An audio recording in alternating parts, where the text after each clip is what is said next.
Whoa. Oh, China. Whoa. Shit, me too. I had hit the record too just in time for that. F China. All right. China. Well, welcome back, everybody. We had ourselves a little bit of a hiatus. Life was happening for me, and I had to move, and we're just now getting back and returning back to the session. So I want to welcome everybody at home who joins us for these little sessions. You know, thank you for joining us. You're beautiful, you beautiful little golden wonders out there, and thank you, everybody. Thank you to all my players who had patience with me and stuck around. And the second I said it was time to start back up again, that the call for adventure was ringing out, you guys answered. Something you may notice is that Dragons is not here with us, and that's not because he ditched us. He Don't lie. no, his work actually. He's got this like crazy work schedule now, and it's just going to conflict with D&D. So he's got to drop out until it stabilizes, and so he will be gone until then. But he will come back. He will come back when he returns. I'm actually kind of disappointed. I didn't think about doing this, but he showed up earlier in the chat. And I should have recorded the message he left, but he wanted you all to know that he loves D&D, that he's really bummed he can't be here. He's real depressed about it, and because he loves Dungeons and Dragons, and he wants you all to have a good time, and that he misses y'all. And I'm not even kidding. I know that sounds like I'm making that up because we all know how dragons can be, but I swear on the good book, that's what he said. I swear. Yep. Yeah. He also hates Pog. Yeah. You know what's so funny is that when he was done with that, it's so funny you should say that, because when he was done with that, I got all close to the mic and I went, "I love you and I miss you." And he was like, "All right, I'm going now." This mother. He's like, I gotta go to bed. I gotta be up at such and such time to do, so. Yeah, no, I think he's working 12s every day except for Wednesdays and Thursdays. Man, that's rough. That is rough. Yeah. So that's what we're looking at. So, but Dragons will be back. So, and for now we'll just figure it out and move on. So welcome back. I don't know if you all remember the way our little sessions go, and the audience at home will have to forgive me because I am a little rusty at this, but we're just going to begin with how I have it on this screen here with the introductions, and that will be the twins. Oh man, you know what's funny about all this is the fact that I had their names down before we I had them working, but I have not had to say their names for so long. The male elf's name is Aterion, correct? Correct, Mind Doc?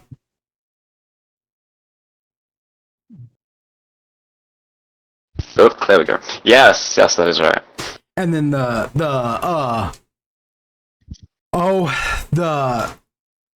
female elf, his sister, her name is, hold on, I'm gonna take a shot at this because I do have me a little cheat sheet for this.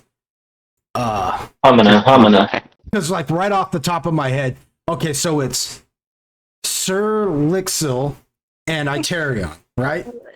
Sir Selexel. Sir Selexil. Yeah, I was gonna say, what didn't we make a joke about this a lot? Yeah, Sir Selexel, yes. No. Sir Selexel and Iterion. See, that's funny because I said I got them both wrong because I called them Aterion and not Iterion. Sir Selexel and maybe it's air. And yeah, and Sir Selexel. And they are the twin elves, played by Mind Doc. Played by Mind Doc. Mind Doc. What's a fun little fact about the twins, Mind Doc? Shit, I forgot about this. Alright, well played. You got me too. You might have to come back to me. My head is empty.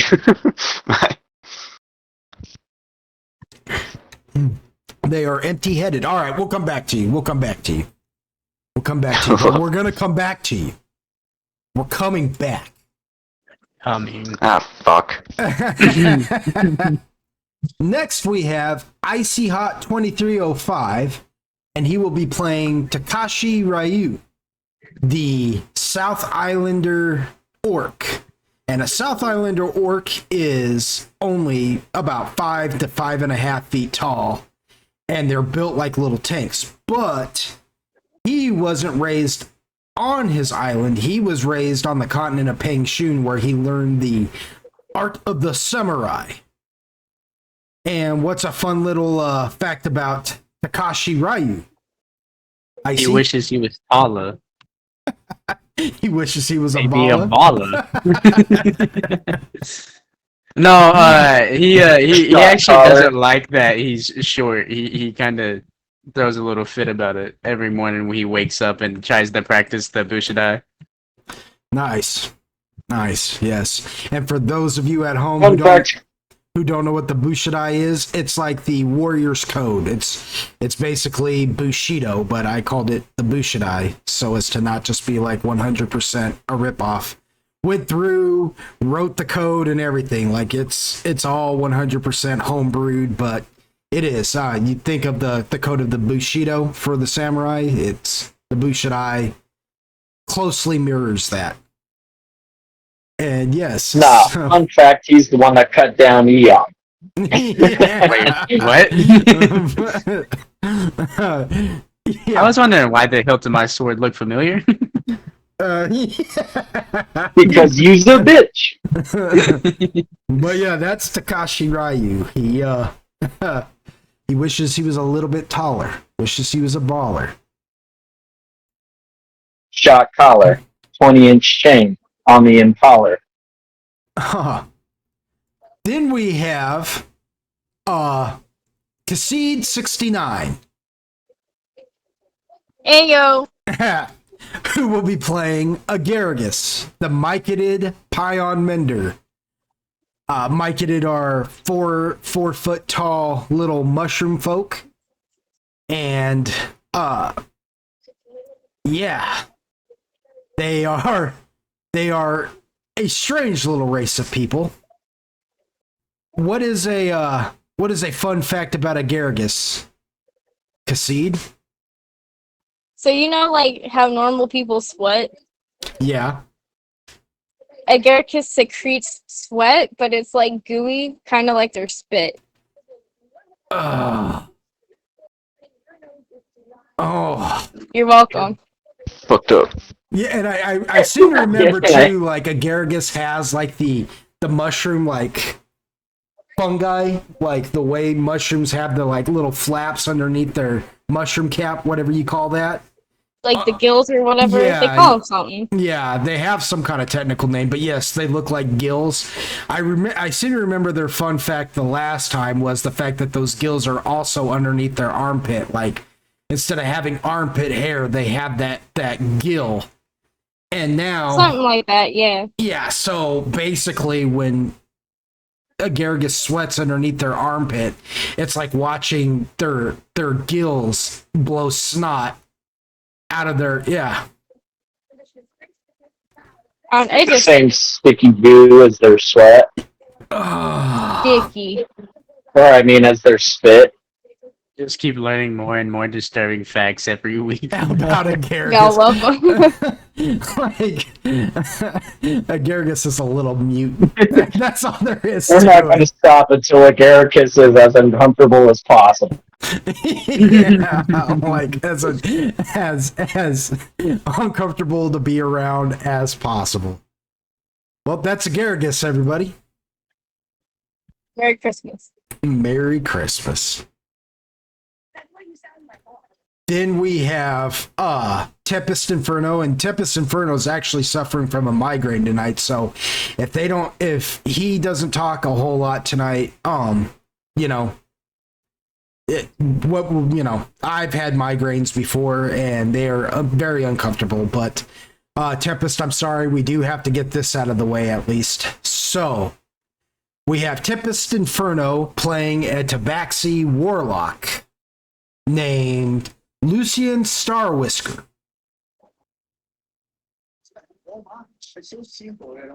Who's like, what? How tall is he? He's like 7 foot tall too. Like he's just this tall. No, he's 6'2". Oh, 6'2". Yeah, I'm like, he's like 7 foot Yeah. tall. I don't know He's the same height why. as me. I don't know why I made him like look like he's Kane. Like in my head, I thought of him like Kane from WWE. I don't know why I did that, but and there you have it. What's a fun fact about Lucian? He secretly wants a mohawk but doesn't want to follow through. I love that. yeah. That just seems to fit him. That just seems to fit his character. He's a cat who's lactose intolerant, and now we find out he almost killed his sibling, and now we find out he wants a mohawk, but he's just afraid of what people will think. And he doesn't like halflings. Yeah, and halflings disturb him. Yes. Also, Lucian's no longer carrying a Garrus around knowing that fun fact. Nice. Oh, Yeah. He's like, oh, that's why I have a sticky residue on my shoulder. What, my fur's so wet and matted down, what the fuck? I ain't He's trying to like, lick this up. I just thought that the crow on your head was freaking dropping little gifts on my shoulder from time to time, but it's coming from you. Yeah, he's all cleaning it up. And he's like, why does my shoulder taste like fucking trash? Yeah. Exactly. trash tears. Like the juice that leaks out of the bottom of the trash bag. Another fun fact about Agaragos too, just because I pointed that out, they walk around with a crow just perched on their head half the time. The crow's name is Crow, and it doesn't actually belong to Agaragos, though you couldn't tell Agaragos that. The crow actually belongs to a wizard by the name of Mindoc, who ventures with the main group, not this side little group here. But Nah, that's my crow. yeah, but to ask Agaragos, they'd be like, "No, that's my crow. What are you talking about?" Then we have Android, who will be playing Eon, a woodwode, which is like a druid, which is like a dryad, but while dryads are tied to their tree, woodwodes aren't. But they're like a male dryad, but they I am the tree. yeah, they are the tree kinda, and they're defenders of that tree, of their dryad, their tree, all of that. But they can move freely. They don't have to stay within a certain proximity of the tree. And he's a woodwode variant. And we will get into that as the sessions progress. But what's a fun little fact about Eon, Android? Okay, so Eon, he doesn't know what kind of tree he was, but he's adamant that he does. The thing about that is that if you ask him and he'll give you a different answer every time, right? So if you were to be like, hey, Eon, what kind of tree were you? He'd be like, oh, I was a beautiful poplar, right? Yeah. And then a week later, if somebody was to ask him, hey, Eon, what kind of tree were you? He'd be like, oh, I was an elm. You know? I had the greenest leaf. Still, no matter what kind of tree it is, he's still going to be adamant that he was the most beautiful tree, that his leaves were the greenest, and that his trunk was the strongest.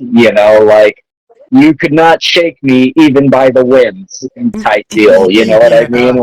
Yeah. Not even the wind not even the wind could shake me, type deal. Yeah, he's got this whole like mythology about himself in his head, and there's no convincing him otherwise. But he doesn't keep track of all of the fine details. He's just going to talk himself up to the utmost degree. Yeah. I was a mighty tomato plant. Yeah. Right. He's like, what kind of tree were you? Oh, I was an aspen. You can tell by the way that I was. Yeah, nice. And that's Eom, everybody. A former tree. As he says. Yeah, you don't even know that he was a tree. He'll just tell you that he was. Yeah. I mean, like, I guess by virtue of the fact that he's made of wood, of course he was at one time a tree. Yeah. But regardless, like, it could be fucking Mod Podge of bushes, and he'd still be adamant that he was a tree. I was the mightiest bush. Yeah. You were, yeah. So before we get to me, my doc, have you thought of a fun little fact for the twins? I have. All right, let's hear it. So as children, they would drive their Master of Arms up the wall, because even back then, as soon as they personally felt they had adequately learned a technique, they would begin altering it to be more flashy and performative. Thus resulting in performing it what any traditional swordsman would probably consider improper.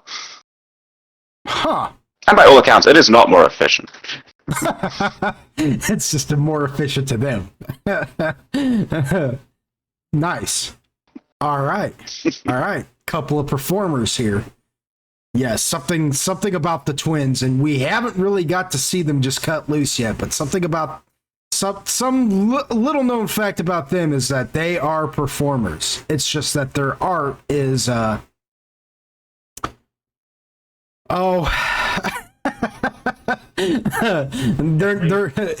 not painting pictures and playing music. Let me put it to you like this. So, all right. Here we are. Lastly, I'm Lord Pogg, and welcome to Lord Pogg Gaming. I am the DM of this wonderful bunch. I call them the Dem Ol School Gamers because we play 3.5 edition D&D. And my little fun fact. And I thought about this, and I had this fun fact before before life happened and I had to go on hiatus and yada, yada, yada, and I've held on to this. But I think I'm going to go back to some old world speech. Like, I'm going to refer to some things like an old world talk from here on out. Like, if I can, if it strikes me and I know that there's an old world word for it, I think I'm going to start doing that. Not even just that way, but like in some of the things that I type too.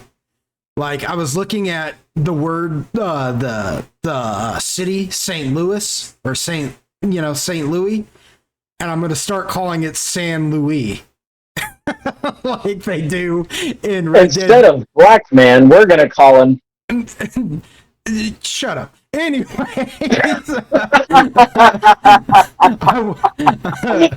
I'm gonna start like they do in Red Dead Redemption 2 with Saint Denis. I'm gonna start calling St. Louis San Louis, and I'm just gonna do that when I'm talking in public because and just see if anybody just to see if people just look at me like, what are you talking about? so I can tell them about the wonderful game that is Red Dead Redemption 2.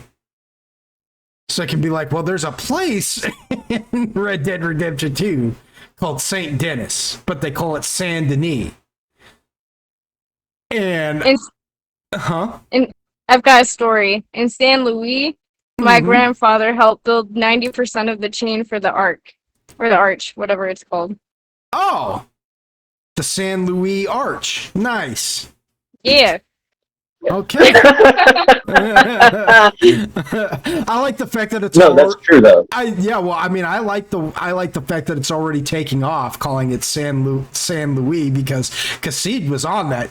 She was like, in San Luis, I got a story. In San Luis, that's just because Cassid is a conformist. Oh my gosh. It's catchy. It's catchy calling it San Luis.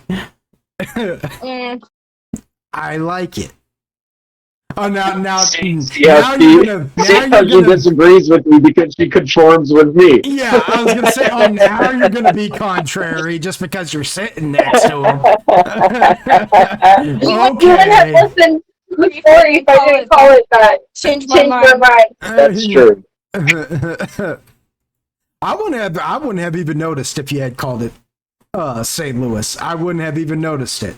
But because you said it at first, I was like, oh, see, it's catchy. It's catchy. But yeah, I just want to see if we can, just do little things like that and, get back to the old-timey speech.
All right, I'm back. I'm going to say it. He's Asian in the same way that Filipinos are Asian. You call them Mexican Asians. What are you talking about? Who's No, I Mexican? don't. Who are Mexican Asians? Filipinos, Malaysians, all those. Yeah, I feel like I'm gonna Islanders. probably have to. I started recording again, and I feel like I'm probably gonna have to cut this section out of the session just because it's like I don't know if that's going to actually offend anybody. It will. You should have. We were saying that Icy is Asian, or that Icy is, yeah. We were calling Icy a Mexican Asian in the same way that like Filipinos are Mexican Asians. Well, technically, Mexicans are Caucasian Asians. So I mean, like, I didn't know you were I Asian. mean, You know what? Fair enough. I mean, that's true. I'll concede to that. The Spaniards came over and they conquered the Mesoamerica, and that. And we all know that they're Eskimos. And well, they're Asians. They come from East Asia. I mean, they. Okay, actually, now that I think about it, they don't like being called Eskimo. I mean Inuit. Yeah, Inuit. Yeah, they. Get it right. I heard that a while back. Like a while back, I said something about Eskimos or something. I said the word Eskimo, and I was told they don't like that, and I was like, oh, well, I didn't know. I grew up hearing that word. Like what? Always Sunny in Philadelphia. What are the rules? Anyways, Oh, konnichiwa. Konnichiwa. But This feels like that You scene know what in I'm talking Clerks about. 2. You know which scene in Clerks 2. Where he's like, I'm taking it back. I'm taking it back. Yeah, I'm taking it back. And he walks up to He's the like, little what's kid. up, you little... And that mom just looks at him and he's like, oh no, it's cool. I'm taking it back. No, it's cool. You know what? Speaking of Clerks, like the first movie, you know what's my favorite scene in that movie, and I don't know why. I just find it fascinating, and it's the scene that when I had a chance to actually be a clerk at a gas station, like shop like that, it's why I took the job. When he's sitting there on the counter with the chip and the salsa, and he's going salsa shark, and he's moving the chip around the salsa, Right? and I realized all Randall does is sit around all day and just eat food. Yeah, Yeah, and I'm like, no, he just has fun. yeah, he Let him doesn't. be. And I was like, what a wonderful job.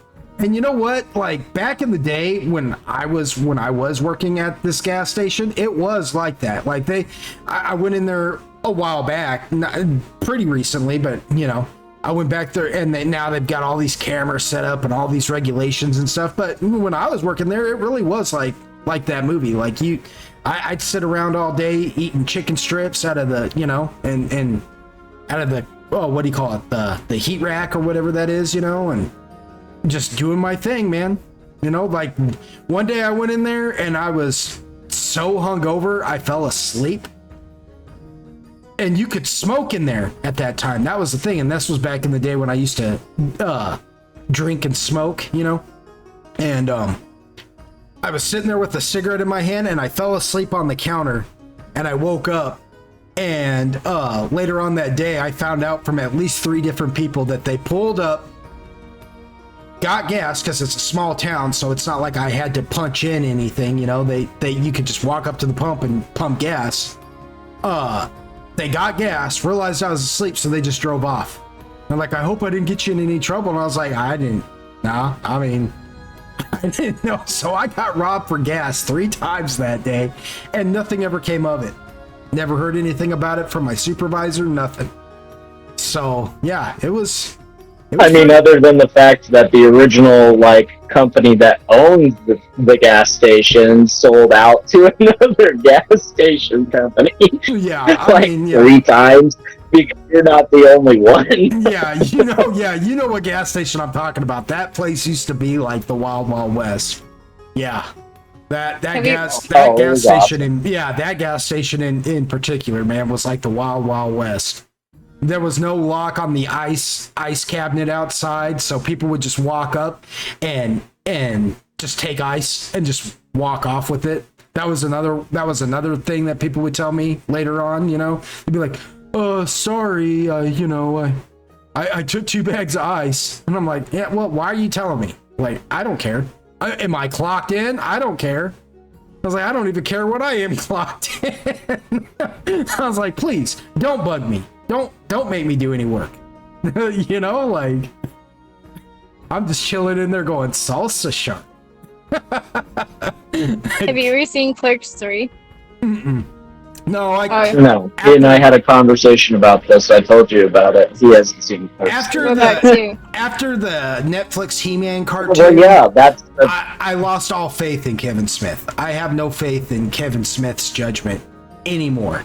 Clerks 2 was kind of pushing it with me a little bit, and then I found out about what the whole he did. scene with the donkey. Well, not even just that. Like, I'm not necessarily offended by shock comedy. It's not even just that. It's so you have Clerks 1 and the whole soundtrack behind Clerks 1. I know we're getting spun off and we should just start the dang old session, but here we go. You have Clerks 1. It's in You're black. welcome, Yeah, Mind Dog. It's in black and white. It's got this like real 90s grunge. It's got Alice in Chains and all them great bands as its soundtrack. Then you get the Clerks 2. It looks clean. It's in color. But they have like a whole little montage with. And don't get me wrong, I love the Jackson 5. The Jackson 5. Great band, but it's just not Clerks. It just doesn't feel like Clerks to me. They go-kart riding and they're listening to Steve Miller Band, Raindrops Keep Falling on My Head. Again, I love Steve Miller Band, but it's, that's just doesn't, you go from a heavy 90s grunge, indie looking flick to this like clean cut, Rick D's weekly top 40 soundtrack. It's like, that just doesn't, so I was like, it already feels like dude is sold out a little bit. And then I see... Oh, he definitely had. Yeah, and then I see him start preaching the message, using He-Man to do so. And I'm like, oh, yeah, we get a He-Man cartoon where He-Man dies. Because that's what's in the title, right? Is He-Man, the Tila Show. No, I mean, get out of here, dude. Like, you just, you always bragged about how you're this big nerdy pop culture fan, and only to find out, like, years before he even got that show, he talked about he was never a real big fan of He-Man, right? And then, yeah, who would be? After he gets, how dare you? Anyways, the light of Iluvatar does not shine upon your head, Cassid. Back to the shadow with you, Flame of Udu. Anyways, I had a He-Man action figure, thank you. But then after he gets that show, he talks about how he's all pumped for it, how he's always loved He-Man. Completely contradicts himself, and it shows. His contradiction shows in that show, Oh, and another problem I had with Clerks 2, my biggest problem with Clerks 2 is how Randall's always bugging that other kid about Lord of the Rings. He's like, talking about Return of the King. He's like, there's only one return, and it's of the Jedi. And I'm like, you do realize Return of the King predates Return of the Jedi by decades. You know this, right? You know that you're arguing. That one's character preference. I mean, I agree with you, but at the same time, I can see that just being Randall the character's preference, and also him just taking the opportunity to be contrarian to the specific character of Elias, because I get that. He takes every opportunity to be a dick to Elias. It's with like everything though, man. Like any other little pop culture reference, he's like, no, Star Wars. And it's like, dude, don't get me wrong. At that time, I loved Star Wars. I still love Star Wars. You know what I mean? I love Star Wars. I mean, I can tell you my favorite scene from, episodes 1 through 9. And you know what? We'll start with the sequel trilogy, We'll start with the sequel trilogies, episodes 7 through 9. Best scenes in all 3 of those movies. The credits. That's it. Best scene in all 3 of those movies. The credits, the ending credits.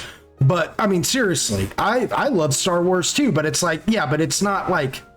Yeah, it is better than Transformers, yes, but better than Lord of the Rings? I mean, come on, Kevin. You need to calm down a little bit. But you're right, it is also just character development and whatnot, and yeah, it just shows that Randall is just taking every opportunity to bust Elias's chops. Yeah, but I do understand your point that Kevin Smith will use the opportunity to use the character to be a contrarian in the way that he wants to be a contrarian. Yeah, and rather than just being true to the character. But at the same time, that is true to Randall. It's so garbage because at the end of the day, you can see Kevin Smith's love for Star Wars shining through, only to have him say that the sequel trilogies were masterpieces, proving that after all of that, he knows nothing of Star Wars. Nothing of Star Wars. You know? I mean, what? I mean, I can't take him seriously. I just can't. Like, his movies used to be these fun little indie flicks. Whether he had a huge budget or not, he made it feel like indie flicks. Clerks, Mallrats, you know, Chasing Amy. Really, honestly, it began at Dogma, but Dogma still had that little bit of flair to it. And then really, Jay and Silent Bob Strikes Back should have been the warning. That was the red flag.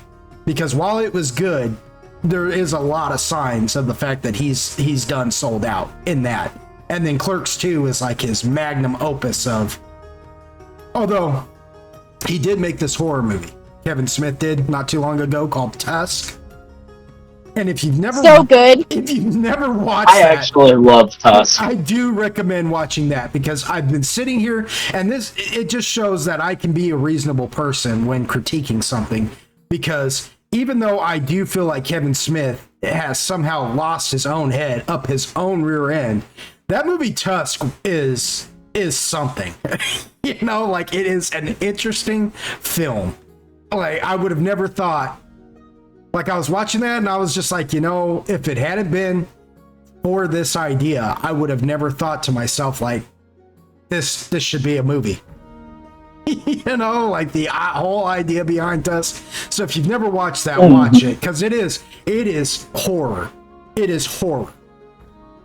It was like one of you're welcome for that, and you too are welcome, dear Mandar. Yeah, Now for some D&D. Yeah, and the listeners at home, because I watched that movie and I was absolutely mortified by the end of it. It scared me in a way that I never thought I'd need to be scared before in my life.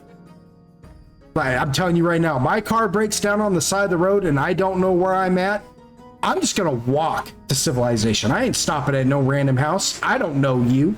I'm telling you now, I don't know you. But yeah, all right, let's start some D&D. What do y'all say? Let's do it. No, let's continue talking about Kevin Smith. So as a That's brief, what he wants. yeah, as a brief recap, the utmost briefest recap, you guys are a subsidiary adventuring group for the legendary group known as the Inglorious Few, who are your guys' main characters, but in the main storyline. But every single one of your guys' characters have disappeared, have vanished. And your liaison, who works for House Farizon, who is Android Farizon, who is the lord of that manor, your guys' liaison, I almost said Timothy Lovegood, and that's not his name. Timothy God. Chalamet? No, Sebastian. Are you kidding me right now? Sebastian. Sebastian. Yeah, Sebastian Roy. Yeah.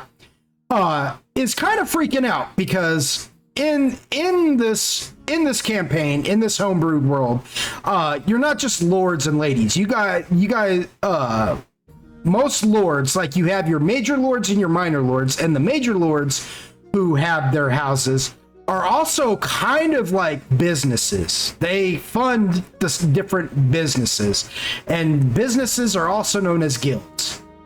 So they fund the different guilds to get passive incomes.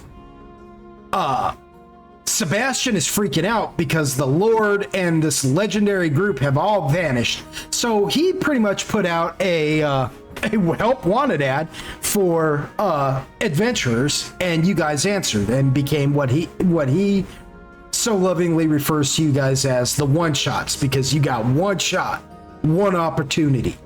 And you guys have done one job already and it worked out, so he sent you on another job where you went to the pocket realm, not a pocket dimension, but a pocket reality, really, known as Tyrant,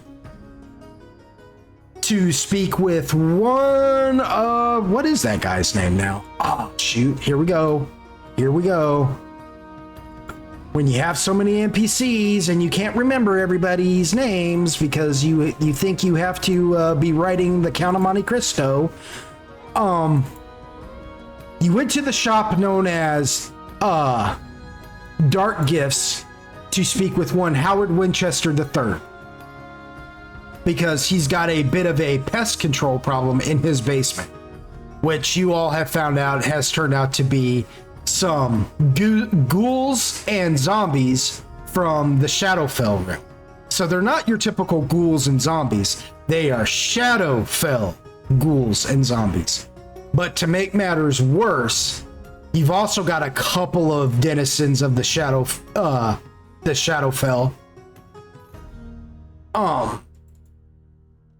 Known as, one is known as a Sharn, and the other is known as a Malagurim. And they are highly deadly creatures. They're sentient too. They're not just like your typical monsters. They're intelligent. And if I may metagame for half a second, their challenge rating is way above your guys' levels right now. So, as it stands. So, you guys are just worried about clearing out the zombies and the ghouls and shutting the accidental portal that Howard opened up in his basement, because the Shadowfell is bleeding into his basement, and pretty soon it's just gonna basically become the Shadowfell down there. The very last session we had, you guys ran into the Sharn, and something I'd like to point out. Takashi Ryu needs to give himself 5 heroic points, because Takashi Ryu was the only one of the group who not only managed to not feel the fear and flee in the Sharn's presence, but he also stood up against it. And knowing full well that this thing was probably going to take him out, he stood up against it and acted like the blockade. You know, he was like, "You shall not pass." And long enough for Howard's 2 assistants to show, his one assistant, who is a revenant by the name of Franck, to show up and drive the Sharn off, because his assistants can handle these things. Your guys' job, the only thing you guys need to do is locate the open gateway to the Shadowfell and close it. And try not to run into the Sharn and the Malagurim and get yourselves killed. His efforts are not recognized by Eon. Yeah, well, I seem to remember Eon walking back feeling pretty down, being like, "I can't believe I ran away from that fight," you know? And he was like, "Not even the orc ran away," you know? That is exactly correct, but his efforts are not recognized by Eon in terms of chivalry. So, yeah. So you guys, so where we left off was Tathali, Dragons' character, who is a fox-type Rakshasa. She had found a puzzle on the ground where the Sharn had been, inside this room that is completely wrecked now, but it looks like it used to be a room full of like alchemy, like where potions or something is made, the study of alchemy. A lot of alchemical chemicals are in there. I hate it when I do that, because I always feel like that Austin Powers, in the first Austin Powers, where he's like, "Allow myself to introduce," and then he's like, "myself," because even he knows what he did, talked himself into a corner. Alchemical properties. Yes, alchemical paraphernalia is in this room. Well, Tathali found a puzzle on the ground that she was about to start trying to solve, where she can spin the tiles in such a way that it's supposed to make some kind of symbol or mark on the ground. And that's really where we're going to pick up. So before you guys even have a chance to even jump in there, we're going to just have to explain Dragon's disappearance. So there's, the fact that he can't play, and so we're going to have to explain why Tathali is going to be absent. So I'm just going to... Tathali has a fucking heart attack and dies. Yeah, I'm about to just railroad you guys real hard right now. I'm just letting you all know, you guys can play this out to an extent, but I'm just letting you know right now, there's not really a whole lot you can do about this. So yes, Tathali has a heart attack and died. No, I wouldn't do that. Tathali starts spinning the different shapes and symbols on the different tiles on the ground, and she does manage to create a shape, but the second she does that,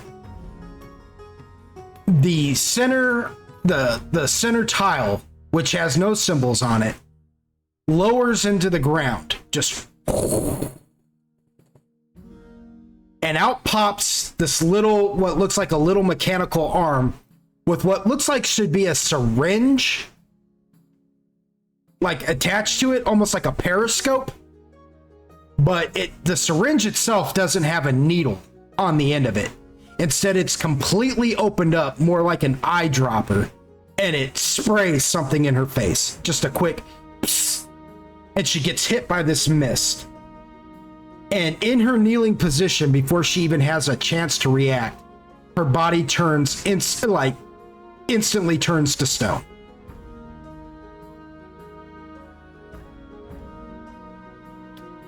Ah, fuck. And that's where we will pick up. And all of you at this point were inside the that room now.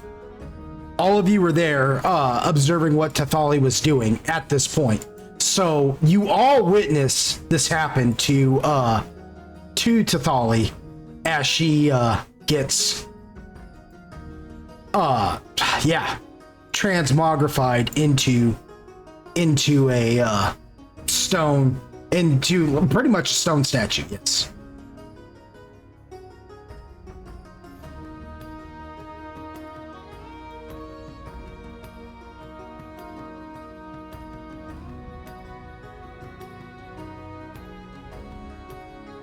And that's where we're picking up. So, yes. Floor is now your guys's.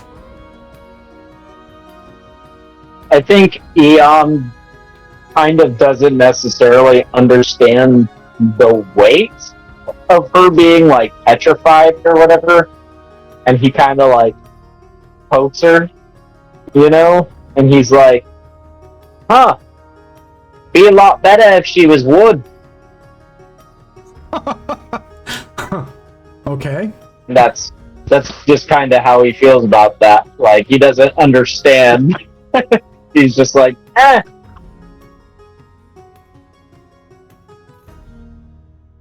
Yeah, so you like poke her and she just feels like solid stone, you know? Not rough, jagged stone either. Like it's almost like she's just been turned into a statue, if you will. You know, like the contours, the shape, all of it. Like she's just been chiseled into this stone statue. For reference, where is everybody again? So if I remember correctly, I believe it was Itarion who saw the Sharn and fled in fear, and Sir Solixel went and got him, and you guys walked into this room. Everybody found Takashi sitting there just beat up because the Sharn had battering rammed him into the wall. And so, maybe one of you healed him? Takashi, what does your health look like? Rough as shit. Rough. So nobody had healed him. Nobody's healed him. But yeah, he got beat up. Pretty good. But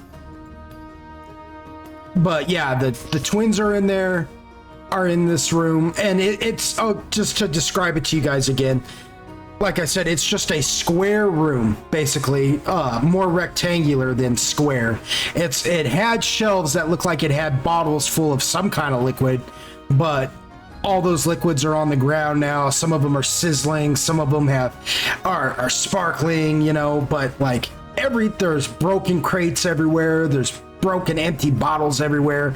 The shelf itself has been turned over. I mean, there was an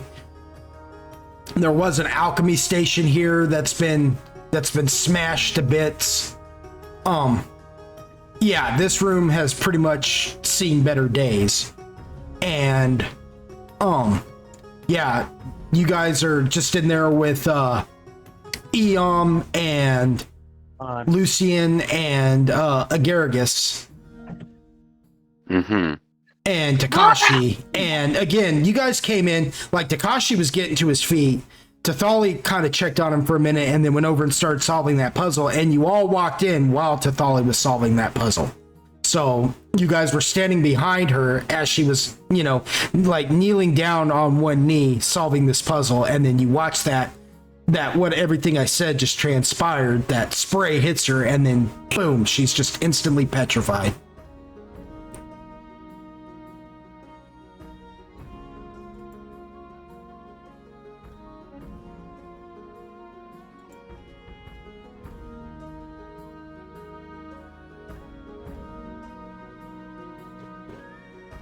Yeah, but now you... This is tough because I don't feel like Eom himself is much of a puzzle solver. As much as I want to try and take the initiative and start trying to solve the puzzle, you know, I don't feel like Eom would be much of the one to be able to figure that out. Right. What were we? Oh, what? I'm sorry. I've also forgotten. Vegetarian. Huh? I was also just going to ask. I forgot. Has the Tarian stepped out of it, or are they still like freaked out? Oh no! The second the Sharn vanished, you guys went from okay. the fear and all that. That was just an effect that he, being in his presence. Oh well, it was something that he projected onto you that caused you to flee. Yeah, I think so. Elixir having caught up with the Tarian now, like just full slaps them across the face and just looks, "What was that?" And he just says, "You're right." You embarrassed us here. What was this about? So it's Lucian walks up to the puzzle and looks at it. Okay. Don't you get turned to stone? Right. Tell you what. Let me log into Roll20 again because my Roll20 was acting really slow, and so I'm seeing if this will fix it. I was finally able to get in. It's causing everything to Do you okay, I'll tell you what. Do you have a knowledge of dungeoneering by any chance?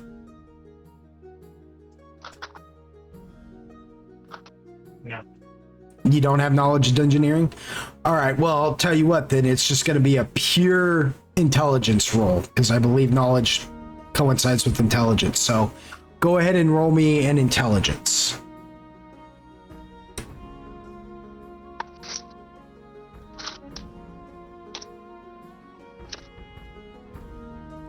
Holy crap!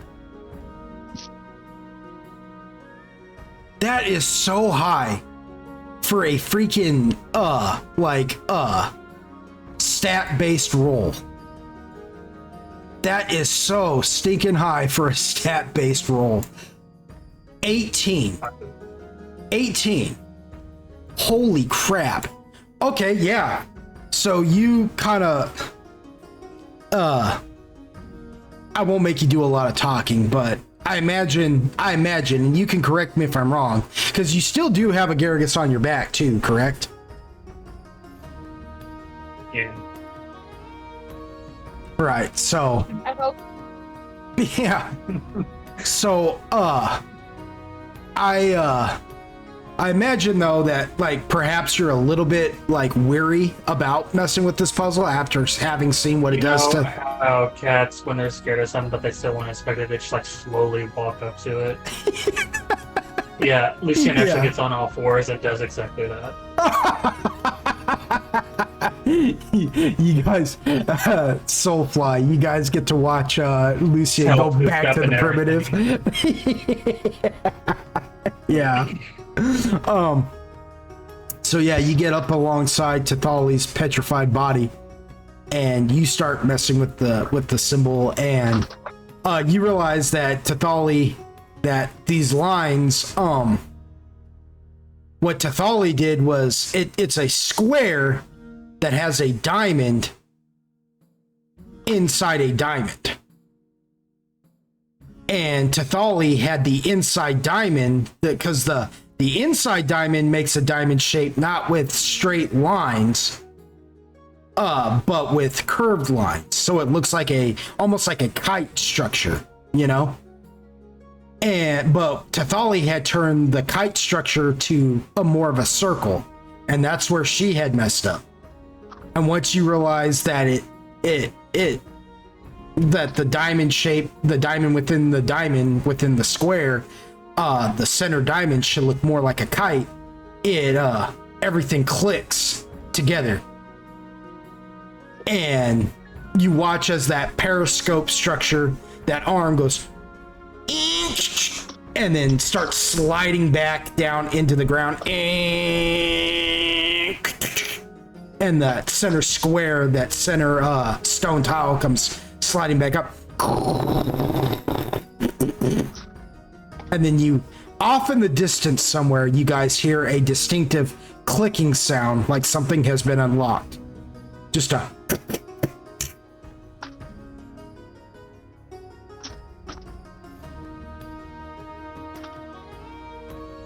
Seems to do something.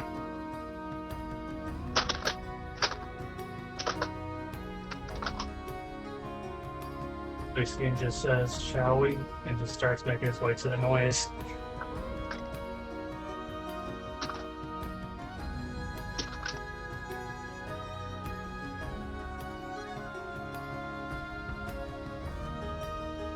Yes, what do you all do now? And try and find out whatever that weird mechanism noise was, I guess.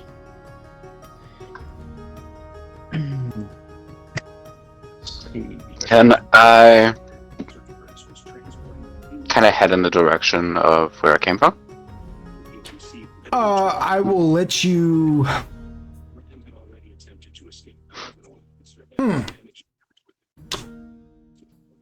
For all intents and purposes, we're going to roll a listen, but you're not actually listening for the noise. What you're doing is you're rolling to see if you can determine sort of the direction the noise came from. You see what I'm saying? Right.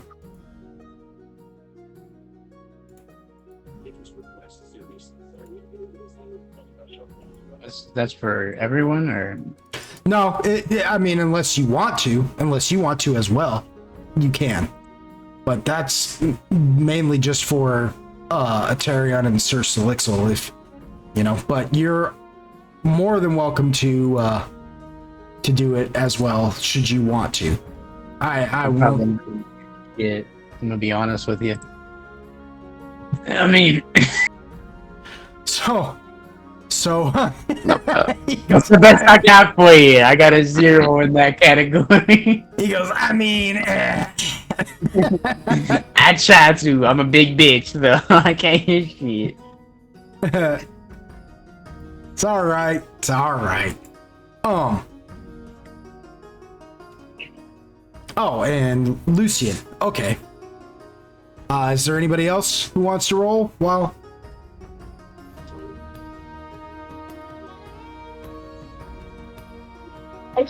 Nah, I'm just following everybody's lead on this one. all right. So, I should ask before you all go, is there anything you all want to do about Tathali at this point?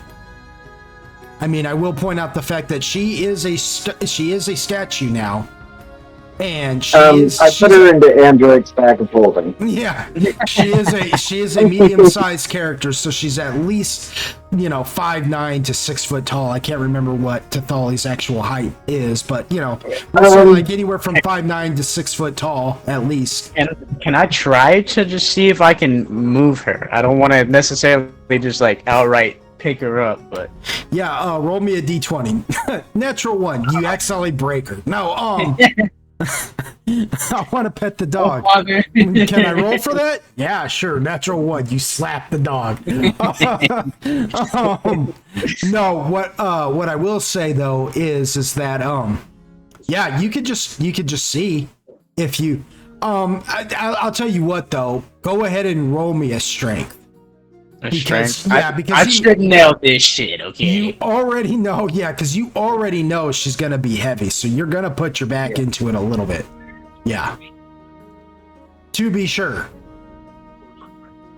Holy crap! You guys are just killing these freaking stat rolls right now.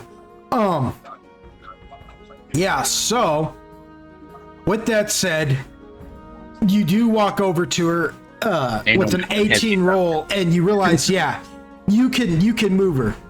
You're not gonna be picking her up, because even at a crouched position like that, she's still like pretty much like taller than you are. It would be awkward for you to just try and pick her up like that, right? It's not so much that you don't have the ability to lift her; it would just be an awkward hold.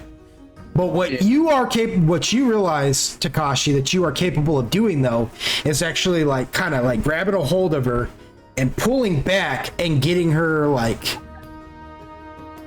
tilted where you could roll her, if that makes any sense of what I'm saying. Like you could, kind of like what you do with like a heavy barrel. You're not gonna just walk over like a barrel, Yeah, you're not gonna pick up and just bear hug that barrel, and you're not trying to like lay her down flat and roll her because that's not feasible.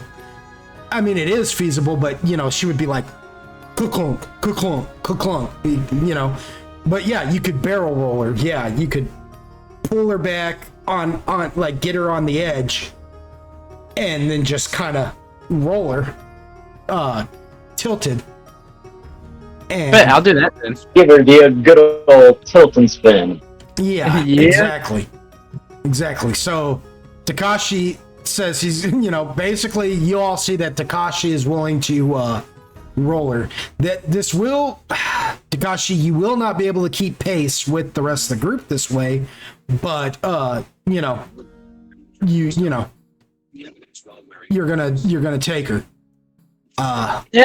So that's no man left behind. Yeah. So that you all are aware of this too, that this is going to cause Takashi to this is going to hinder his movement, his speed, his ability to keep up with the group. So it is preponderant upon the group, should you want to slow your paces, or y'all can just up and just walk as fast as you will and be like, he'll catch up.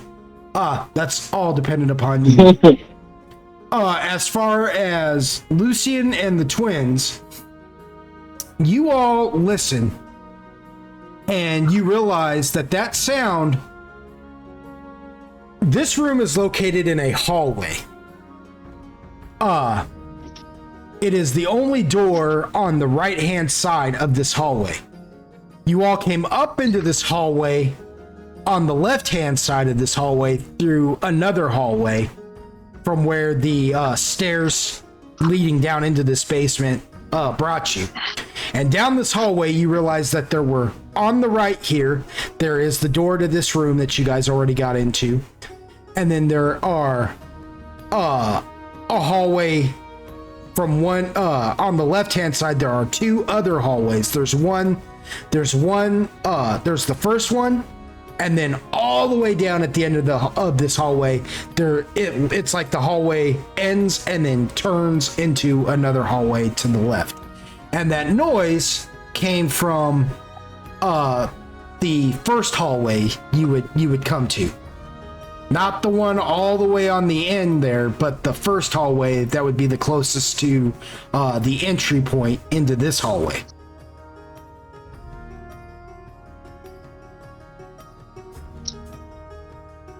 That echoed down from that hall.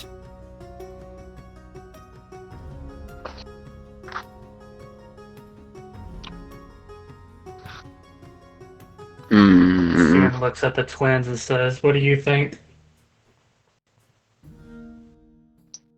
I'm not sure.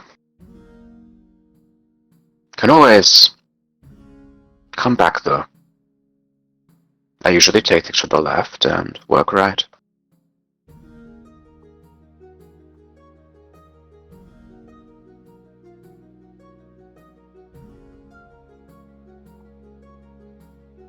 I think like after that,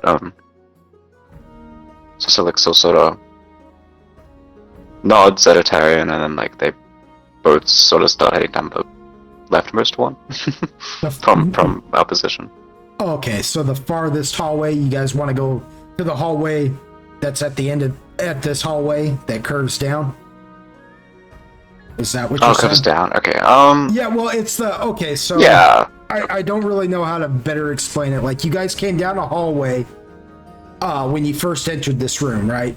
When you guys first entered this basement, you were in this hallway, and on the right-hand side of that hallway, there were two halls that branched off from that hallway, which you guys bypassed, except for the last hallway, which Lucian, if you remember correctly, you went down that hallway and peeked through the door and saw what looked like a storage area, and then you guys came up into this hallway. And the second you enter this hallway, we'll say, just to give you an idea of the measurements here, you come into this hallway, probably about like maybe 5 feet. That on the left-hand side of this hallway, it branched off to down another hallway. And then this hallway in of itself is probably about like 10 square feet. Or like graphs or something. Yeah, and it well, at the very end of this hallway, basically, that's the thing. At the very end of this hallway, there's another hallway on the left-hand side that branches off. So when I say down, I don't mean like it's taking you downstairs or anything. I just mean like that hallway is going to point back in the direction technically that you came from, if that makes any sense, from your entry point to this basement.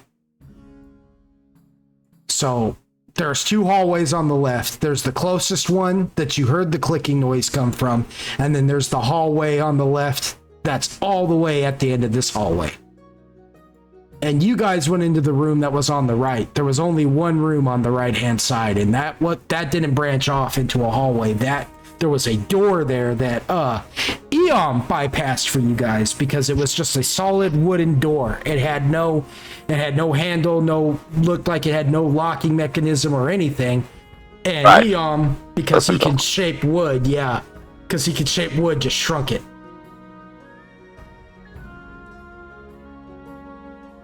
So yeah, so basically from the doorway, you have a hallway to you're gonna be standing in there.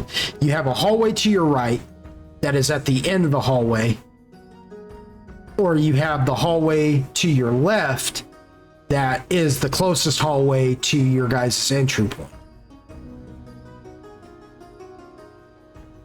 Okay, then yeah, left. Then left? Okay. Yeah. All right, so you're headed in the direction of the noise. Okay. Yes. Okay. Just making sure. Did I give the cat back the whistle? No. You sure did not. Can I do that? Yeah. So, furthermore, I know she's stoned, but are her belongings? Yes, everything. Could we theoretically just rob her? No, like everything on her, everything about her looks like it's been turned into stone. Like she just looks like a statue now. So, like, even if she had like, let's just say she had like a pin in her lapel pocket or something, you know. That would itself would have turned to stone and just looked like somebody had chiseled a pin as a design in her pocket. You see what I'm saying? I was getting ready to pull an old school Tyrone hate bad, man. Yeah. I was getting ready to rob her blind. She wouldn't have her communication ring because of me. Which is funny because if you guys remember correctly, Crow, who has been hanging out, the crow that has been riding on Agaragus's head, and then Tathali had a familiar as well, an owl she called Uwu. They fled, And they've made their way back to you guys. Crow, I just imagine, just goes and flies and sits back on top of Agaragus's head. But Uwu comes and starts flying around Tathali's head, looking extremely confused. You know, kind of hooting a little bit, just, you know, woo-hoo, woo-hoo. Uwu sadly, Mm-hmm. but like in parentheses. Yeah. Parentheses sadly. Sadly, parentheses. Can Crow estimate Uber's sort of level of, I don't know, awareness? Crow is an animal. At the end of the day, Crow is an animal. It's just Mindoc is capable of speaking with Crow, or really, Crow is an animal, but at the end of the day, Crow is just an animal. They are just a special kind of animal because they are a wizard's familiar, not a druid's familiar like Tathali's, you know. Crow is capable of talking with people psychically. Uwu is not, but Crow, because at the end of the day you both are animals, Crow could feasibly just talk to Uwu, like just have a conversation with them because you guys know each other's language, basically.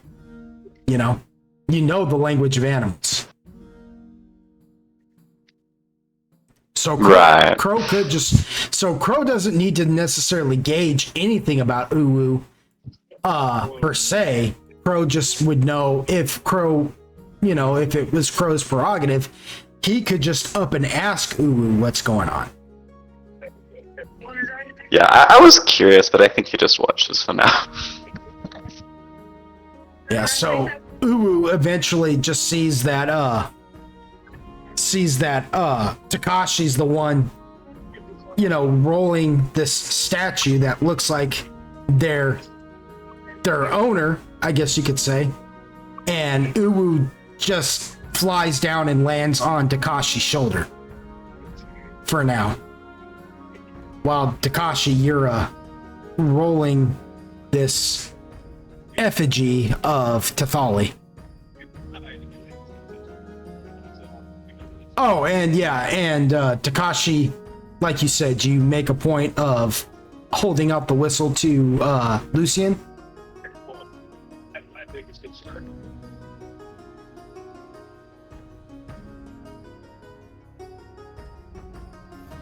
Am I correct, or I just want to make sure that? Yeah, you're correct. I thought I didn't know if I was muted or not. Didn't know if I was invited. Yeah. So Lucian, Takashi's trying to give you back your whistle. Oh, that's right, because Lucian freaked out and dropped it and just took off running too, didn't he? Yeah. So I had a hold of it.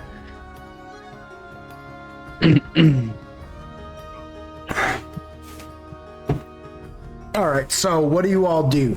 You guys are headed down this passageway towards this room. It's big enough that each of you can stand side by side. It's just wide enough that each of you can stand side by side, but you're not going to be able to fit. You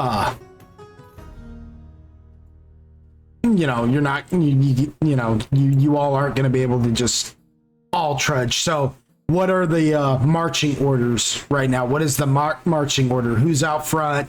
Who's in the back? Well, at the end of the day, Takashi's going to be the one in the far back because he is barrel rolling Tathali. But beyond that, who's up front? Lucian will stick close to Takashi, so he'll be second to last. Okay.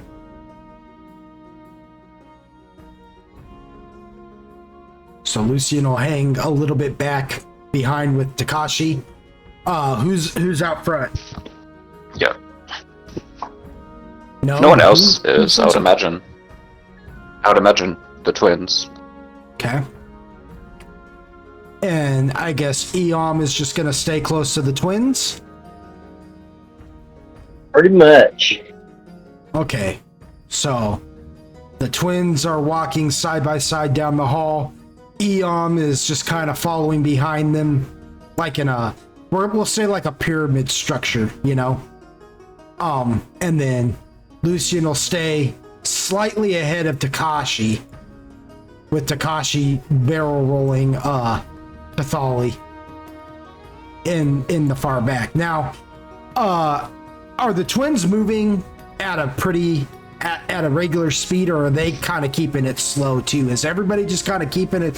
I know what Eom's answer would be to this, but because Eom is technically behind the twins, his speed's gonna be dictated by how fast they're going. Are they just pretty much moving at their own pace, or are they kind of like aware? No, they're aware that someone's slower, so they're taking the opportunity to kind of just like walk with swagger, you know? Okay, so we'll just say that at the given time, you guys make it to the end of this hallway, which there is a door at the far end of this hallway, with Eom staying at your guys' speed, leaving Lucian about 5 feet behind Eom, and Takashi about 10 feet behind Lucian. So you guys never really got too far away from each other. So that basically means, Takashi, you never fell so far behind them that you can't see to the front and see what's going on. You know what I mean? And Lucian is just, because he's as tall as he is, he's just taking, even at a slow movement, he's taking long strides. It's just a natural, it's just the natural gait, if you will, of people who are tall like that. So Itarion and Sir Solixel and Eom, you guys reach the door to this room first. And you see as well, just from the looks of it, that it was like a door like the one, Eom, that you had shrunk before. It's just a solid wooden door. It's curved like it belongs in an arch. The doorway itself is an arched doorway with an arched wooden door. What looks like no locking mechanism or door handle. But instead of the door being completely closed, it is just slightly ajar, like it had swung open just enough to indicate that it has been opened. Whatever needed to happen to open this door has transpired. But it is only open slightly. It is not open enough for you three to fully see in there just yet and know what's on the other side.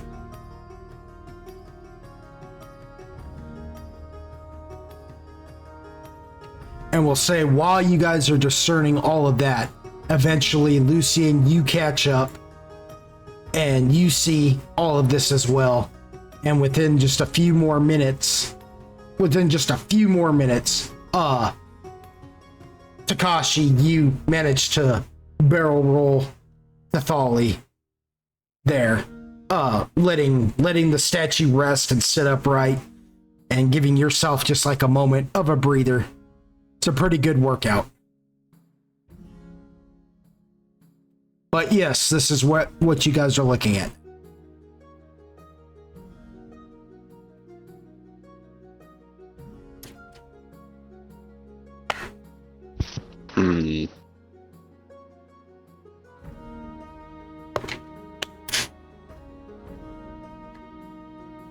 Also, I wanted to say, I think they'll what's that? I'm sorry. Oh yeah, go on. Oh, I was just gonna leave it has nothing to do with the D&D. I was just gonna let you guys know, because I said something earlier to Tempest and Icy, but if my microphone sounds a little off, one of it is because I'm still looking for the arm, for it, so it's actually just sitting on the holder on the desk. And two, I've got 3 fans on me. because again, my AC isn't working. So, and I've got the fans turned down. Got you. I've got the fans turned down to the lowest settings they could possibly be, but you still may get a little bit of a residual in the background, and I'm really sorry about that. So, but anyways, yeah, so what were they gonna do?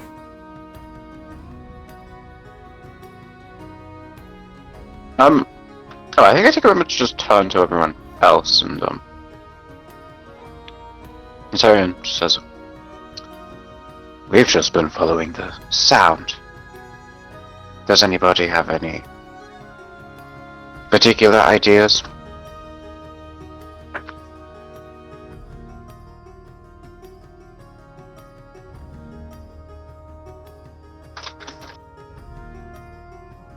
Nothing they want to try? Sounds like you try to peek inside. I'm in charge of rolling this thing, so I'm gonna leave that up to y'all. Fair enough. I love that. He's an orc that comes from basically this world's equivalent of like the Caribbean islands or whatever. But he was raised in the equivalent of like what would be this world's like, you know, Japan or China or, you know. But he's got the accent of a Southern. He's like, I'm gonna leave that up to y'all. It's orcish. Yes, it's very orcish. Also, it cracks me up because it's like you just see a Girgis come from out of nowhere around Lucian's shoulder and go, nope.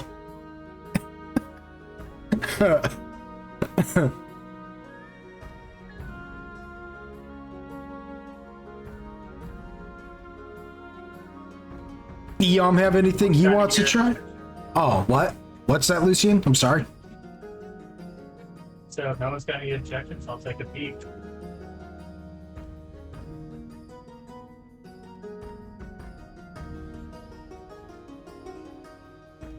Doesn't sound like they do. So yeah. So in order to do that, Eom has to step to the side and get kind of up against the wall, and then we'll say Sir Solixel comes around from being on her brother's side and steps to the side as well. Basically just making a chain of the three up front up against the wall while so giving space for giving space so Lucian has a pathway to the door, you know. Lucian just fucking pushes by. He just steps over pushes everyone. It's fine. Yeah. We'll stay with with the cat thing and just walk over everybody. Yeah, I was just saying we'll stick with the WWE cane. You just step over everyone like he does when he gets into the ring, just up and over the ropes, just steps right over everything. But no, yeah. So now,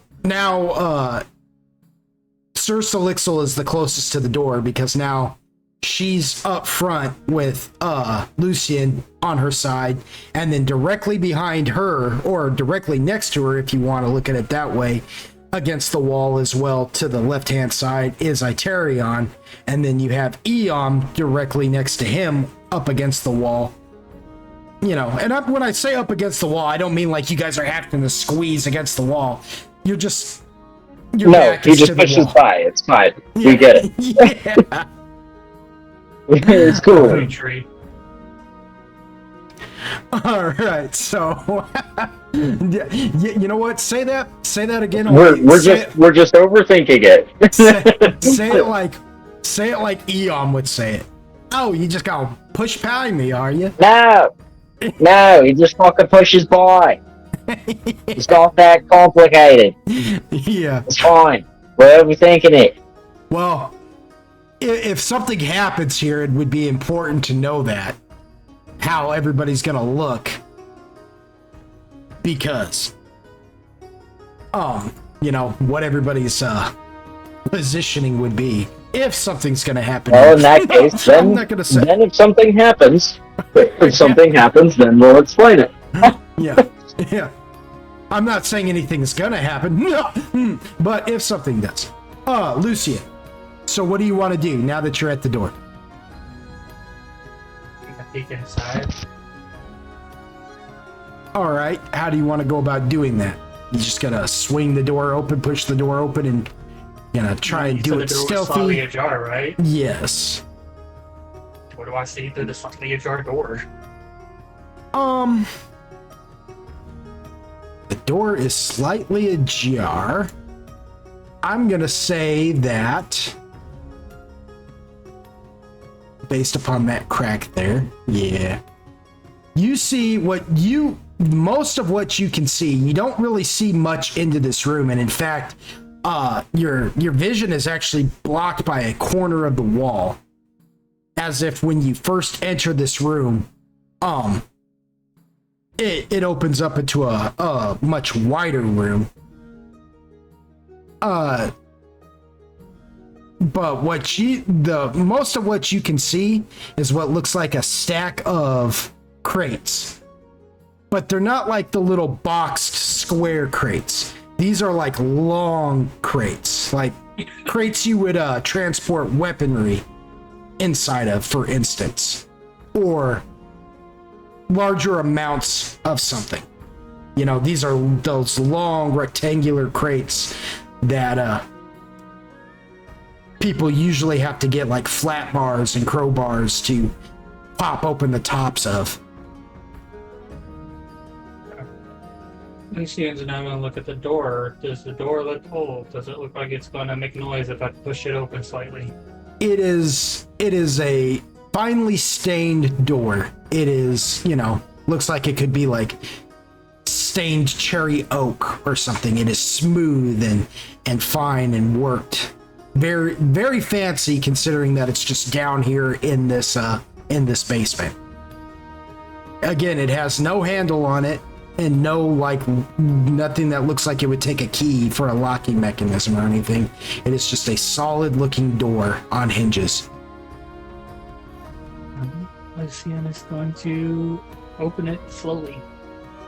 Just look more and more as he opens it. It goes something out of place. No. As you open it slightly, it opens up. You see that directly in front of you, once it just kind of like a panoramic view of this room opening up to you, until eventually you see that directly in front of you is just a series of those same kind of crates just stacked on top of each other, these long rectangular crates. Off to your left hand side would be another stack of those types of crates, and then off to your right hand side it looks like there are sacks of perhaps grain or something there. Sacks of something all stacked finely on each other. But you realize this room doesn't really open up into a much larger, much wider room, but it looks like the room is like a long rectangular room. It's longer than it is wide. Looks like it might be like yet another storage area, but instead of like the furniture and the different things you saw in the one room, this looks like it's a storage area for products of some sort. Lucian's gonna turn to the closest one, just like all that for this.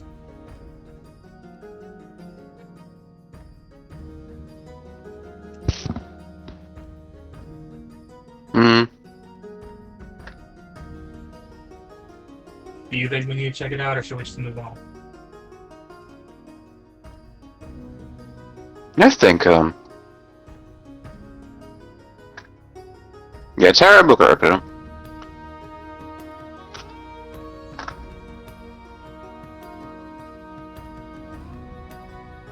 Sorry, you did say door, right? I'm sorry? Did you say it was a door? Yeah, this is. Open. Yeah, you opened up the door. Yeah. I opened it up. Okay, cool. Just a bunch of boxes and green. Oh, okay, my bad. Yeah, I think the time would just go have a peek in like a few of them, see if there's anything notable in there. Go ahead and just roll me a search, Hyterion. So just for the record, Sir Solixel would have had to step into the room to get out of your way, so Hyterion could push past her. But yeah, go ahead and just roll me a together. search. Yeah. Oh, okay. They'll just stay together. Okay. Yeah, side by side. They're just checking things. All right. So you begin to just kind of look at these different crates and stuff, and we'll say you like kind of knock against them to see what, you know what I mean? Some of them sound like they've got glass of some sort inside of them. Some of them don't really give you much sound, as if what's ever inside of it. At one point in time, you knock on a couple of crates and you hear something kind of scramble around, like maybe there's something alive in there. But as you're searching and stuff, you guys realize, well, I mean, this room has more depth. It is a longer room, and there seems to be, the room in of itself is kind of an optical illusion. It seems like these crates are just stacked up and in the way, but it does sort of open up into like a hidden pathway through these crates. Like the way the way it's been stacked up in here, it just looks like they've been stacked up so abreast that unless you're willing to pull crates out of the way, you wouldn't be able to make your way further into the room until you notice that, no, there's a pathway through here. We could go deeper into this room should we want to. And that's to your left.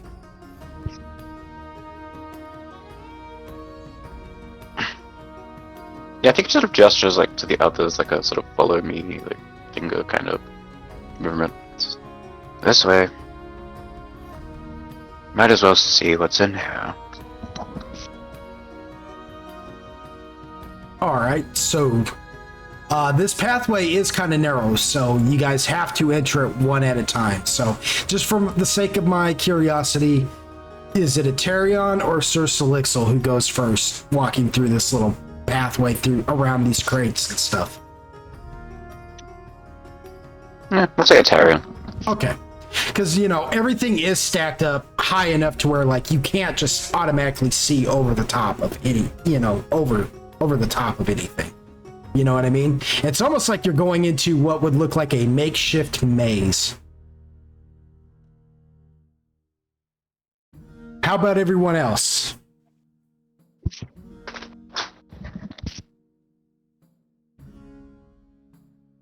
Lucian's gonna go in last. So he's just gonna kind of wave everyone through. Okay. Seeing that Lucian's kind of like, you know, waving like, come on, Eom's just gonna kind of be like, oh, we're going through, you know, and he's just gonna head through. All right, so Eom, you witness what the twins are doing as they're just taking this strange little pathway, you know, through, you know, and it's just like the crates just don't touch at certain corners and things like that, to where it's just enough space for somebody to just squeeze through, going into what looks like a makeshift maze. Is it going to be like, is it tight? Like, is it a tight squeeze? Because I think of Eom as being kind of bulky. Like, he's only 5'11". It's not like he's just super massive, but I think of him as being kind of bulky. You know, like, is he gonna struggle through that? He won't have to roll anything, but it is narrow.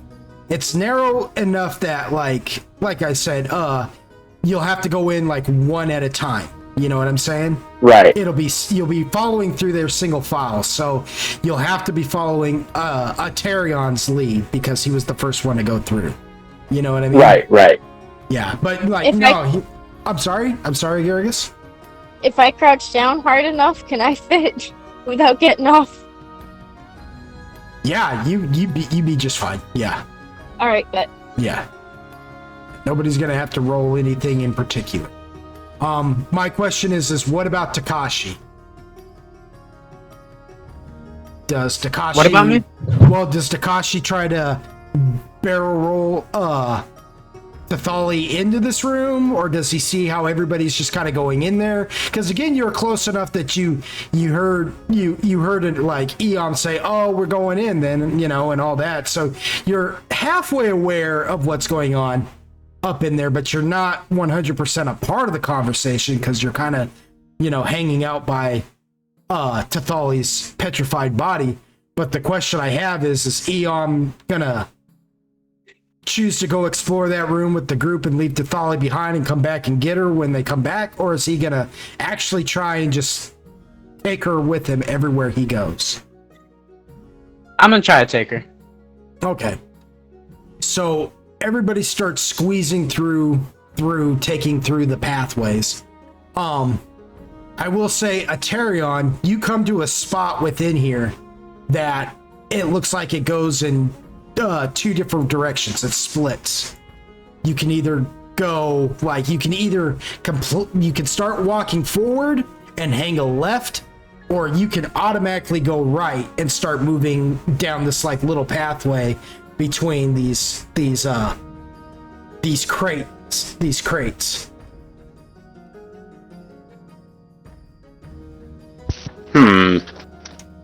As everybody else starts squeezing through, I will say,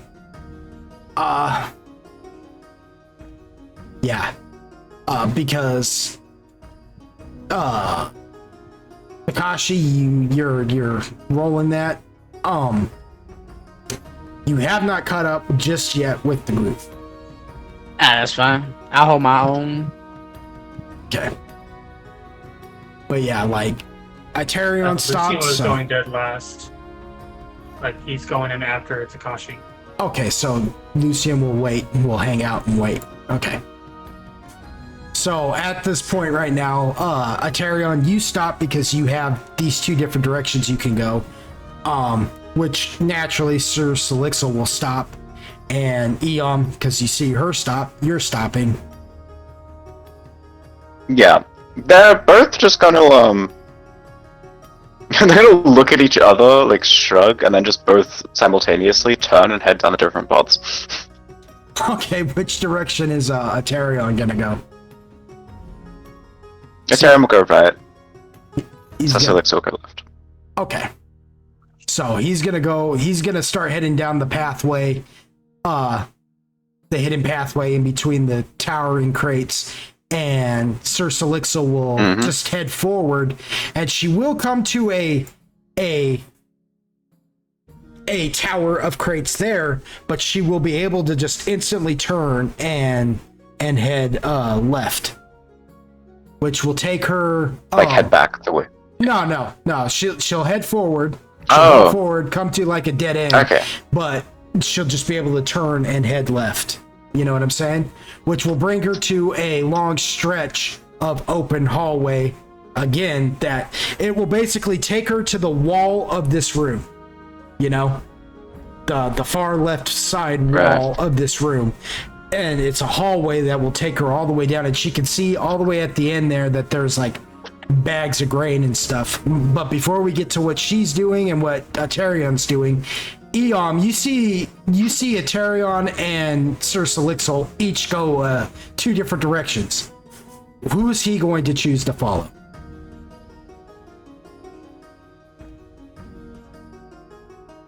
It's a good question. I think he's going to follow Aterion. Okay, so you're gonna just go down the hidden hallway with the crates on either side of it. And so it's about this time that Takashi, you finally make it through here, and because you weren't in here originally, you don't know where everybody's gone. You just see that Lucian and Agaragus have been waiting for you.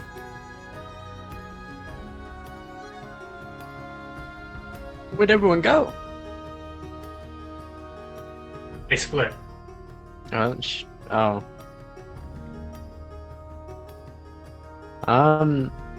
No, I'll follow wherever y'all go. I really can't wander off by myself with her.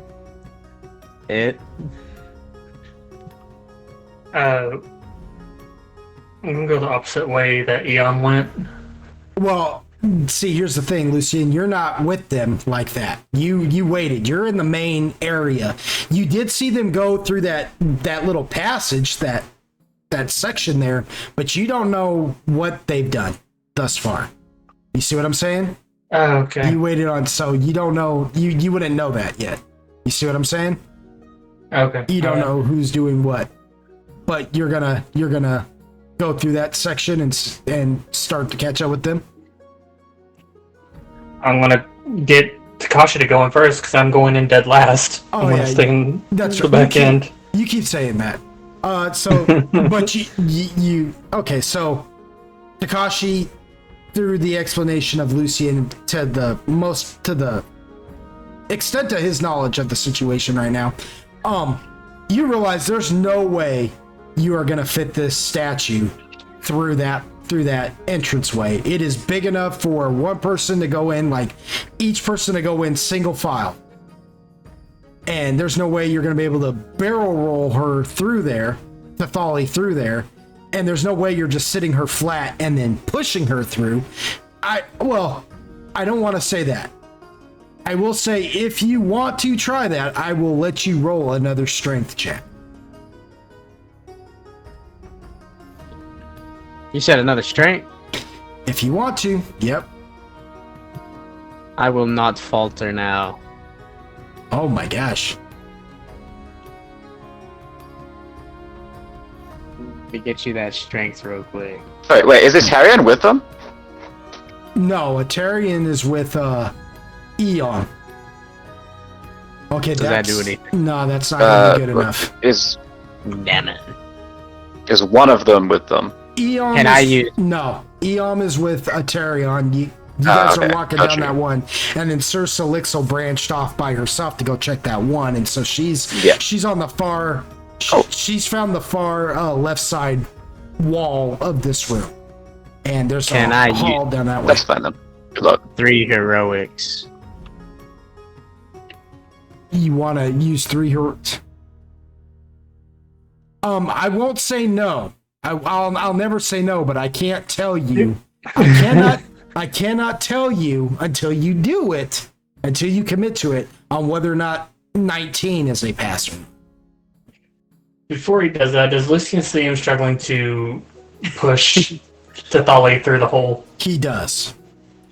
Lucien's gonna be like, dude, we are coming back through here. Just stand her up, leave her here. We will come back for her. There is no reason to put ourselves in danger like this. Alrighty. The voice of reason. I would have laughed if Takashi had been like, your reason. No man, by the way, that behind. was Pogg's subtle way of telling you to use more heroic points. I'll never tell you if whatever number, like I'll never tell you what you need to pass. But yeah, it is a difficult situation you were trying to do, and it would have required quite a bit of muscle. You need an 83. Well, Takashi's strength modifier is pretty freaking high, actually. Even at It's 57. Even at level 3, it's pretty. His modifier is pretty high, so he could have accomplished it. He just needed to like really roll for the gusto. You know what I mean? Yeah. Unfortunate. All right, so Takashi, you agree to do that, and then just squeeze in between there with Lucien. You're following behind, correct? Yes. Okay, and I'm gonna say that Uwu, when she sees that you guys are leaving Thali's statue behind, she flies off of your shoulder, Takashi, and lands on, and then chooses to go and perch on Thali's statue. Can I give a bow to the owl and accidentally say, we'll be back in Orcish? Sure, you can accidentally say it. Sure. Yeah. You can I'm in a accidentally be rush. noble if you want. I don't care. Here, you Oh, know, like Well, it's accidentally an I thought the orchid, same right? thing until he said it was an orcish. yeah, it's an orchid. I understood what he was. I understood what he was getting at. It just still was so funny to me that I had to do it. Yeah, no, yeah, sure. So you say that in Orcish, and oddly enough, Uwu kind of ruffles her feathers a little bit and kind of flinches. Go ahead and roll me a sense motive, Takashi. Oh fuck. What is sense motive based off? is that? Intelligence, perhaps, or wisdom. It should be wisdom, but it might be intelligence.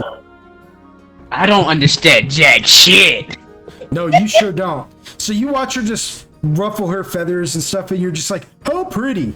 You don't realize that your orcish disturbed her visibly. Pretty bud. Your orcish tongue disgusts her. No, but so you walk in here. You guys walk in here, Lucian and Takashi. And I will say that Takashi, because you are out in the lead, you come up to the first thing that Aterion came up to first. There are two directions you can go now. You can keep walking forward, which looks like it leads to a dead end, but you can kind of see that it branches off on the left hand side into another pathway, or you can automatically turn right and go down this hallway that sits hidden between two walls of towering crates. Before you guys do that, though, while you're considering that decision, Aterion and Eom, you guys make it through that hallway of the towering crates, and as you step out, now, considering where you're standing, to your right, Aterion, you see what looks like a tower of bags of what looks like grain or something, but to your left, or further down into this room, is another hall, is like another pathway alongside a wall of towering crates. However, you have reached the furthermost right-hand side of this room. You are, as you come out of this hall, you are looking dead into the wall of this room. So from this wall, you have left-hand side that will take you down a path. To the right, bags of grain. So there's only one direction you can go. But the reason why I'm pausing to see what your decision is should you want to turn around and go check on your sister, you can before venturing further in. As far as Sir Solixel goes, she walks down to yet another dead end, which is a towering structure of grain, and then directly to her right is another pathway.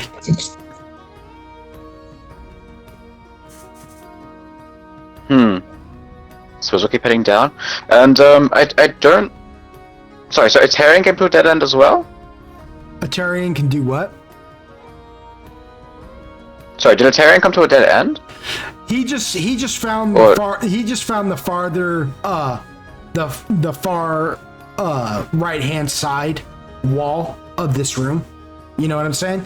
He's not really at a dead end. It's just that, now he's looking at the wall because that hall between the pathway between the two crates brought him to this wall, and then to his right, if you're looking at the wall, to your right is just a tower of grain, sacks of grain, or whatever those sacks are full of. And then off to his left is another pathway that will take him, he'll be basically in a pathway where one side of him is another wall of crates, and then to his left, I guess, or to the other side of him will be, the wall of this actual room. So no, he's not at a dead end. Yeah, no, I think Eternum will keep exploring the area, and so Silixa will keep heading down there also. Okay, so, and I guess I am just to assume that Eom is just going to keep following Eterian's lead, correct? That's right. Okay, and Sir Solixel, you take the only path that's open to you, so you make it to the dead end, and then you hang a right, which brings you. Right. Yes. Yeah, and that pathway isn't very long. It instantly brings you to a wall of crates that it just brings you to a wall of crates to where now if you're looking at the wall directly to your right is yet another pathway that she can go up. But it will be like to give you a perspective on that, it'll be like you're venturing back towards the entrance of this room as a whole. You see what I'm saying? So right. Down, over, up. And while you guys are deciding on all that, we'll hold off for a minute. We'll give Takashi and to make this time frame make a little bit of sense. Takashi and Lucian, you guys are at those two different directions you can take. Takashi, do you automatically want to hang a right and go down that pathway that's tucked between the two walls of crates, or do you want to head like you're heading down forward further into this room? Or do you just want to keep going forward, basically? Do you want to hang a right or keep going forward?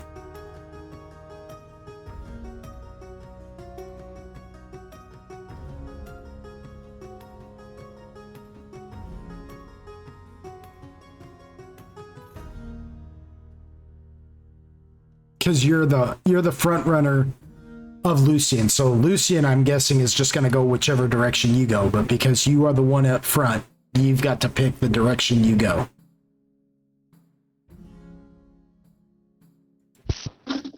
Go left. Oh,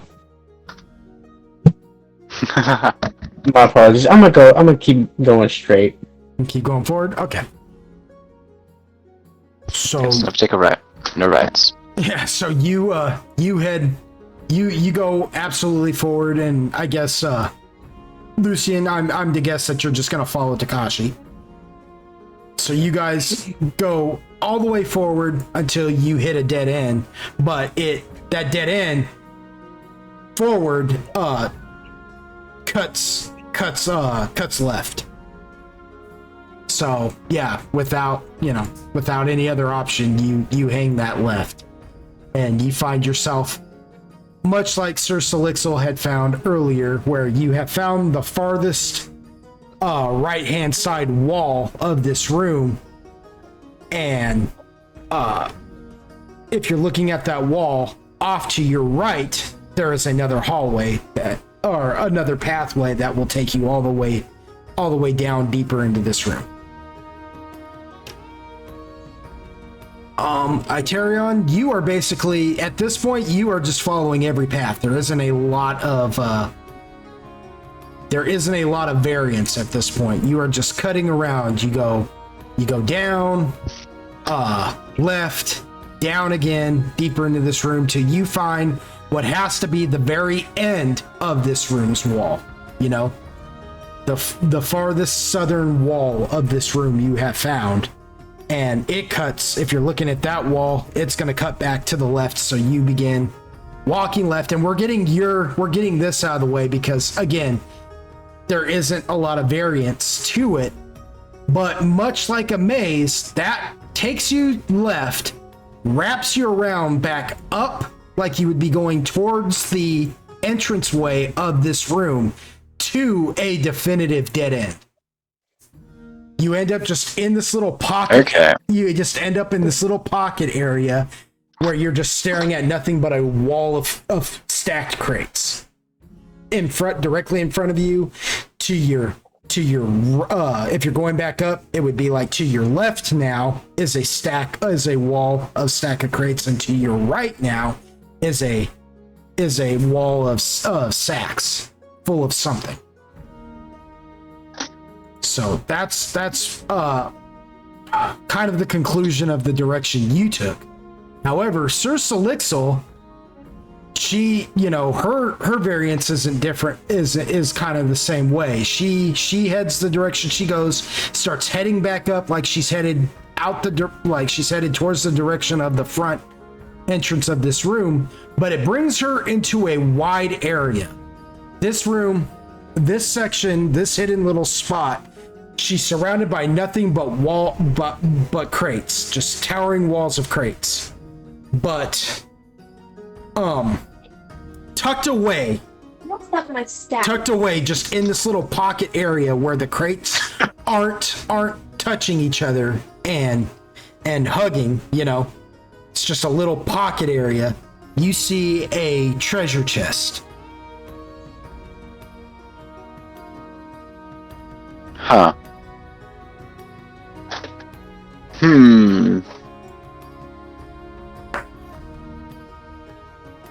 Let's think.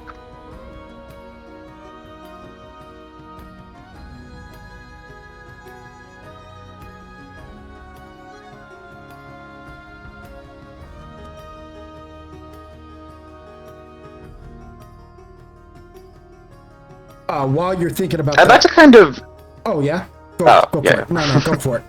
Oh, I was like, I'd like to kind of kick it, like give it like a light kind of kick to just like see what's inside it, you know? All right, so you reach your foot out Like, see and if anything rattles. yeah, so as you put your foot out and begin to kick the chest, roll me a reflex. Alright. Yeah, we all knew it. Oh god, that's a horrible roll. Yeah, so you get the tip of your foot to it, like, you know, like you're gonna soccer kick it, so it's more like the flat of the top of your foot, you know what I mean? So you can nudge it, and as you barely touch it, suddenly the chest pops open up. But when it opens up, it's not like it's revealing gold or any kind of items inside of it. No, it opens up like the structure is more of like a mouth. It's full of razor sharp teeth, and a tongue comes lashing out of the chest and wraps itself around your foot, and you know, like around your foot and your leg, up to about your knee area, just right above your knee, not all the way up to your thigh area, but just right above the kneecap, you know what I'm saying? And it goes to trip you. Yeah. It goes to trip you. Now, let's see here. Yeah. We're gonna take this to the rules. You know, you didn't get the reflex, so that's what you were trying to keep from happening was its tongue getting around you. But we will do the opposing trip things, you know what I'm saying? It doesn't automatically just get to trip you because you didn't keep its dirty little tongue off of you.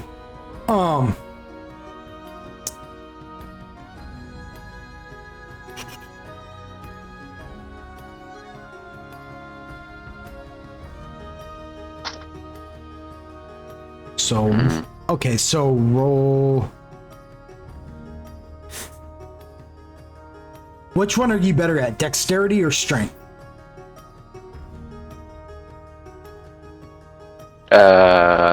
Dexterity. Do you have 10 or more ranks in balance? Let's see. No, not 10 or more. No? Okay.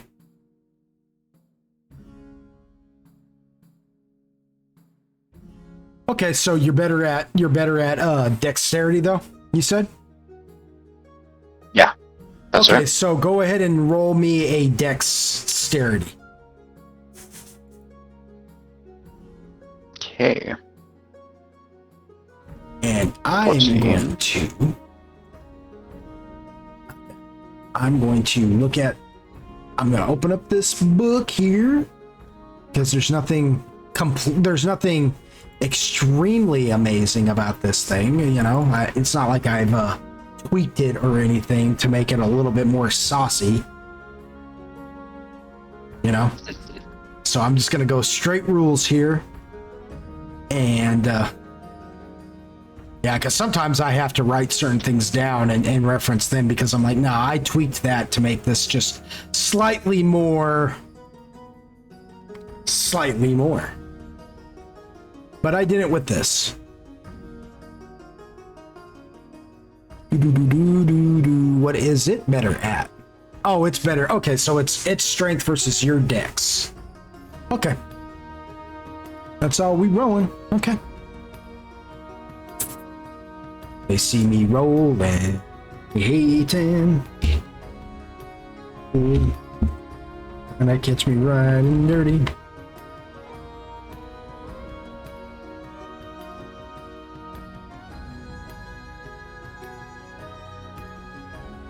Okay, so you rolled a 14 and it rolled a 20. So and it's not that it's like some massively strong thing. It just rolled fairly high for what it, you know what I'm saying? For what it was rolling. Because your base was a 10 and your base roll before you added the modifiers was a 10 and its base roll before it added the modifiers was a 15. So that ought to tell you what its modifier was for its strength, you know? So, I mean, its modifier versus your dex was only, 1. You know what I'm saying? So it wraps its tongue around your leg, though, and then instantly just, like, flips you backwards, and you just land on your butt, and it lets its tongue out, and it returns its tongue to the chest, and then it says, "Hey! Do I come to your house and just start kicking you? What's your problem, lady?" It fucking talks. What the fuck are you? Yeah, and like I want you to imagine the treasure chest just like flapping like it's a Canadian on South Park, you know what I mean? It's like, "Hey buddy, I don't come to your house and just start kicking you, do I? What's your problem, friend?" And you're like, "What are you?" He goes, "What do you mean?" Apologies, it's just you look like a very common item that doesn't typically have thoughts or feelings. Says, "Oh yeah? Well, you look like a common item to me." And those Fair enough. and those I found don't typically have thoughts or feelings either. I'll have you know. He said you What don't. do you use us for? What's that? I'm sorry? It says, what do you use us for inanimate? He says nothing. That's the whole point. Fair enough. Any chance you could unwrap your tongue from my leg? Oh, he already did. That's why he's Oh, talking. okay, Yeah, good. my Yeah, no. mistake. I thought Right. I thought it was, yeah. I thought I made that clear, but maybe I didn't. My mistake. Right. My mistake. I think you should just ask them. Do you know that? I probably just place, what am I probably spaced out. But yeah, in that case, I think you should just ask them. So, are you from around here? Or is this some kind of an incursion for you?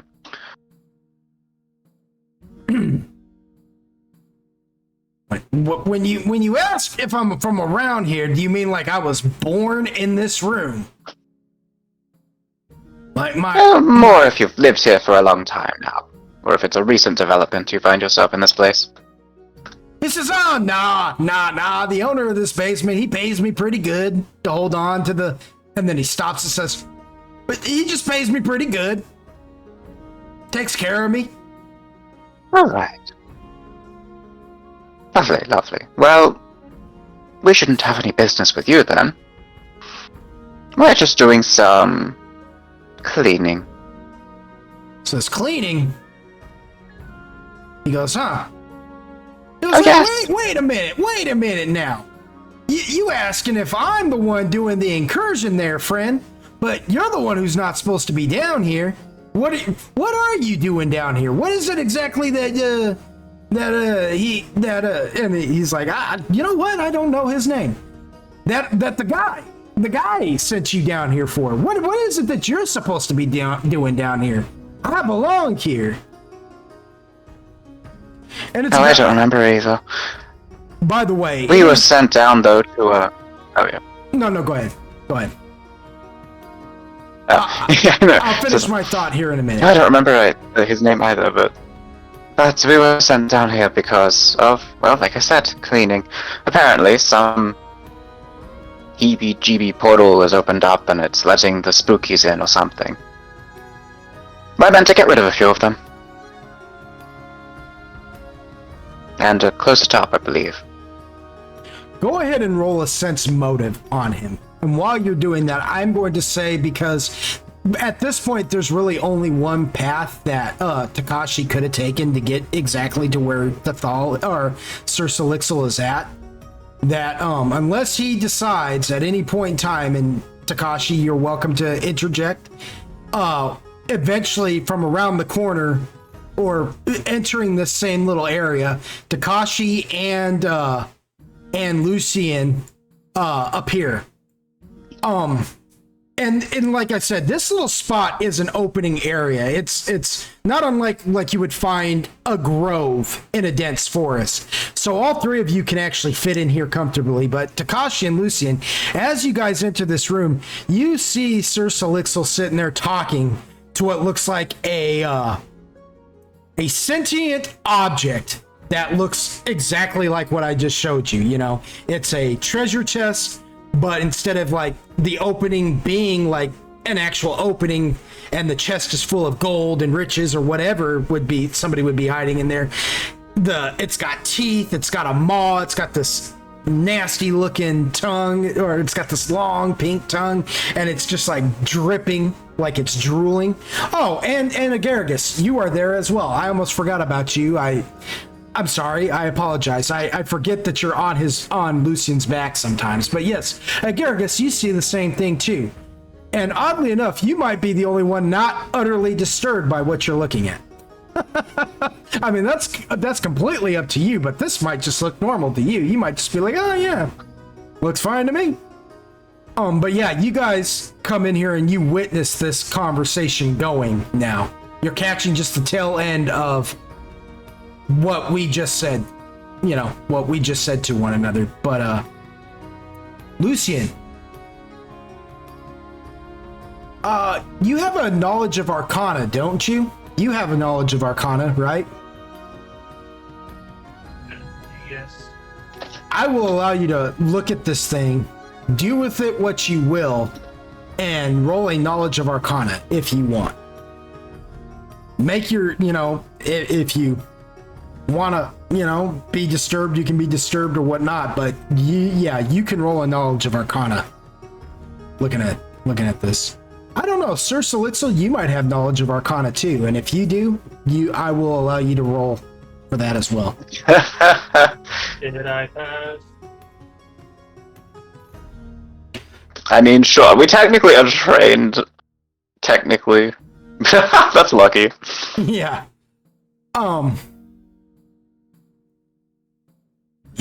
Yeah, way lucky. Yeah, so here's the thing. Okay, so did you roll your sense motive? That's a 9. Okay, so you don't really pick up on the subtle hints about this thing. But I will say, as you study him a little bit and you start thinking it over, same thing with you, Lucien, after seeing this thing alive. The both of you, in your own ways, reach the same conclusion about him. This talking treasure chest. Both of you recall the legend of a wizard once upon a time by the name of a famous wizard by the name of Hallister Blackcloak, who up until now you thought was just a myth and a legend because if he were alive today, he would be fairly old by human standards. He would be pretty old.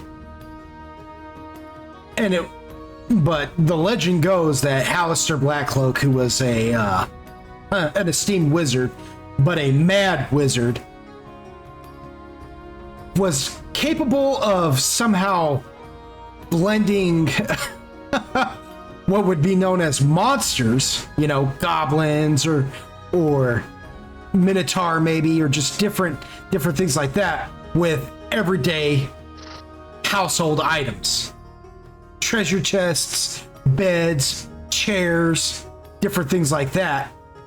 And he basically bred through magic a new breed of being that has been commonly come to be known as a mimic.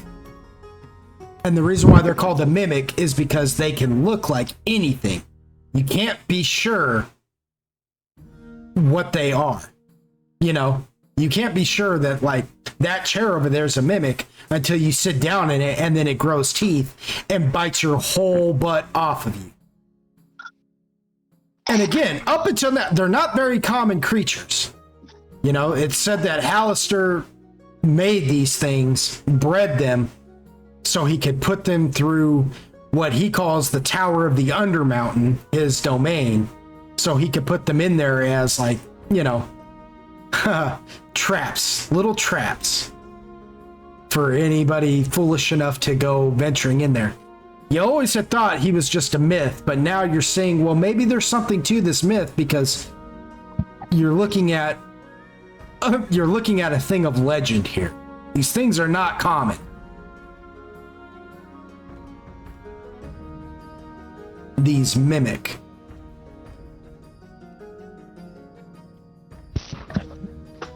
Okay. Yes, Lucian's going to approach both of them as they're chatting.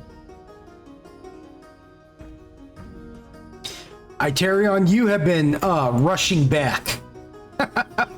You have been rushing back after, well, And what's funny about that is all of a sudden, Iterion, you just flip around and just start just hauling butt back without even, like, informing Eon of what is going on. So Eon, all of a sudden, you just see Iterion start running back in this in the direction you guys came from without even telling you why. He just suddenly seems like he's in a hurry. I mean,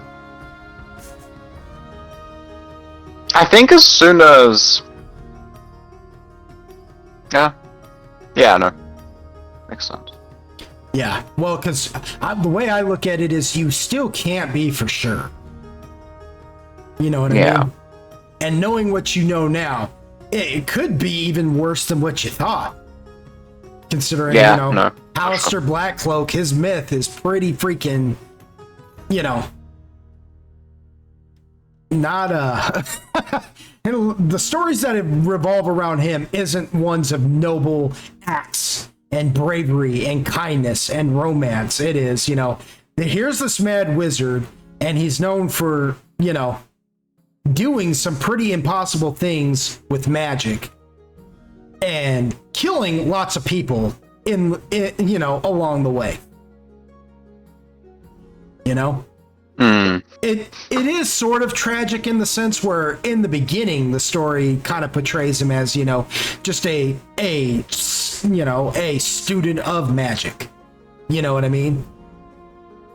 Somebody with just a hunger for knowledge when it comes to the arcane. Yeah. And he didn't, but as his stories progress and different things like that, something drove him crazy. And nobody really knows what, but the legend goes he did something, and now he's, then he became the Mad Wizard, Alistair Blackcloak.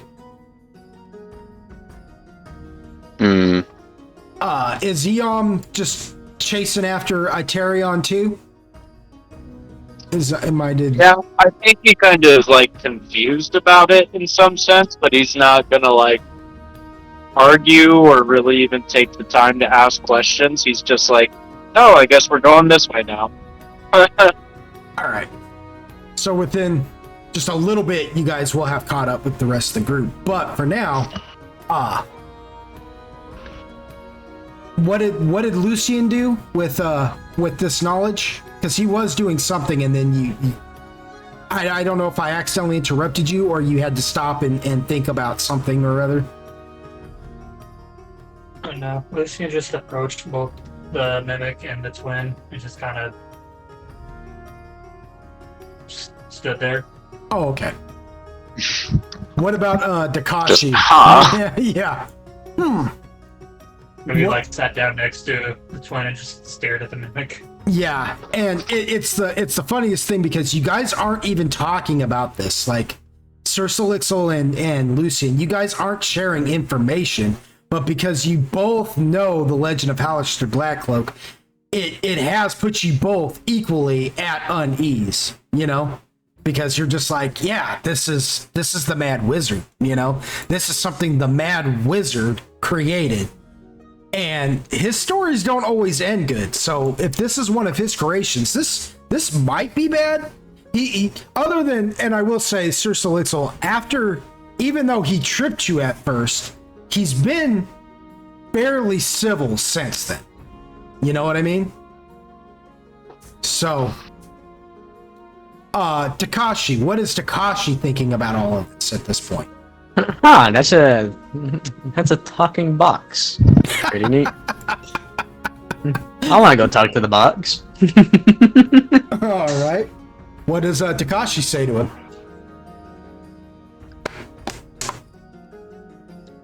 What's your name? She got one of those. He says, nah. He goes, he's like, my kind were never given names. What do you mean you're kind? There's a mimic. To be honest, I don't ever know if Takashi's run into mimics. None of you have. Ah, yes. Huh. So, yeah. The only reason why Sir Solixel and Lucien know what he is now is because they had to roll a knowledge of Arcana. You know? You don't have one of those. And you don't have knowledge of Arcana, I guarantee it, and I'm not even going to let you roll an intelligence check. You know what I'm saying? This is a deep kind of lore that you have to have this particular knowledge to do. So yeah. Yeah. I'm gonna ask if it's nice or not. And you're like, are you good? You bad? What is you? It says I'm pretty okay until people try to kick me in the face for no reason. Who did that? Look, I thought you were like all the other crates around here. Did you ever apologize to it? Well, it returned my gesture. I didn't hear an apology and she sort of like kicks her leg in the air, like they're trying to like get some of the sort of like slobber off, and just like, I didn't get an apology for this. But you engaged it and you kicked it first, so therefore.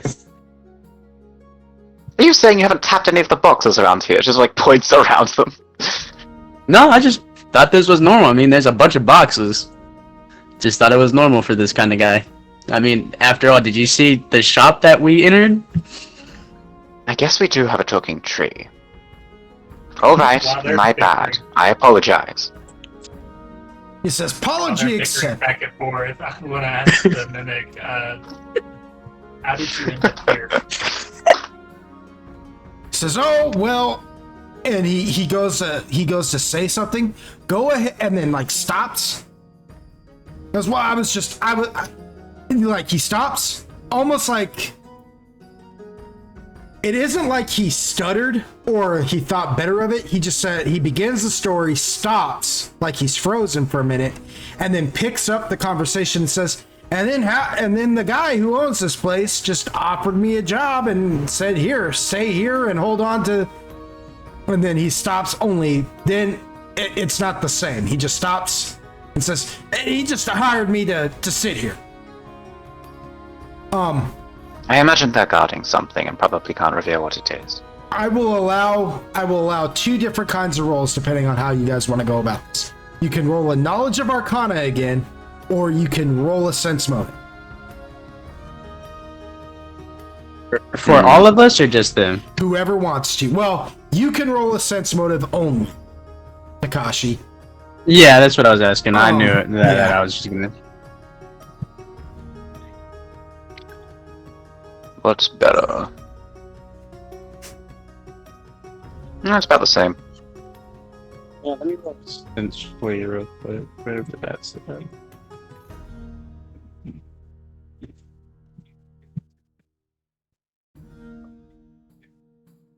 No.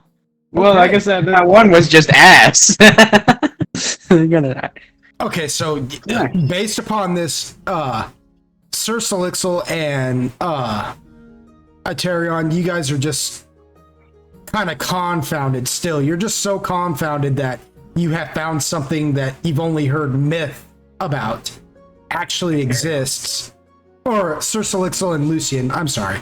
I'm so used to Aterion being with Sir on a more regular basis that I just... But, you guys are just more dumbfounded that, you know, it's like it's like finding a cryptid. You know what I mean? Like that. Right. The whole thing just kind of goes over your guys' head altogether. However, Takashi, for the win, when he's first talking, and it seems like he paused, but it wasn't like he was hiding anything. It just seems like a whole section of what he was saying was just completely just cut out. And then he's continuing his sentence. When he gets to the point where he says, he hired me to hold on to and then stops. Says, well, anyways, he just hired me to blah, blah, blah. That you pick up on. You didn't pick up on the other thing, but this you picked up on. He's hiding something. He is avidly choosing to be kind of coy about something. You know what I mean? Like, whatever he's got is probably pretty important. And he says to you guys, he goes, and furthermore, I'll have you know, what are you all doing in here? He's like, I know for a fact that door doesn't just into this room just doesn't open easily. You have to do something special to get in here. Like I said, we're searching for invaders. Oh, that's it. Howard asked us to rid the invaders. And it's about this time too that Iterion and Eon, you guys come walking up into this like little area, this little opening within all the crates, and Iterion, you are less surprised for reasons, but still to behold it, to just behold it is still like, wow. You know? That is strange. Eom, however, you are taken completely off guard by what you see when you walk in here, and you see this talking treasure chest looking the way that it does. However, Eom's like, what the fuck is that? it just turns and like its body just kind of shifts, and you know, even though it doesn't have any eyes per se, you just know, Eom, that it's looking at you, and it says, "Is this the talking tree?" Yeah, that's right.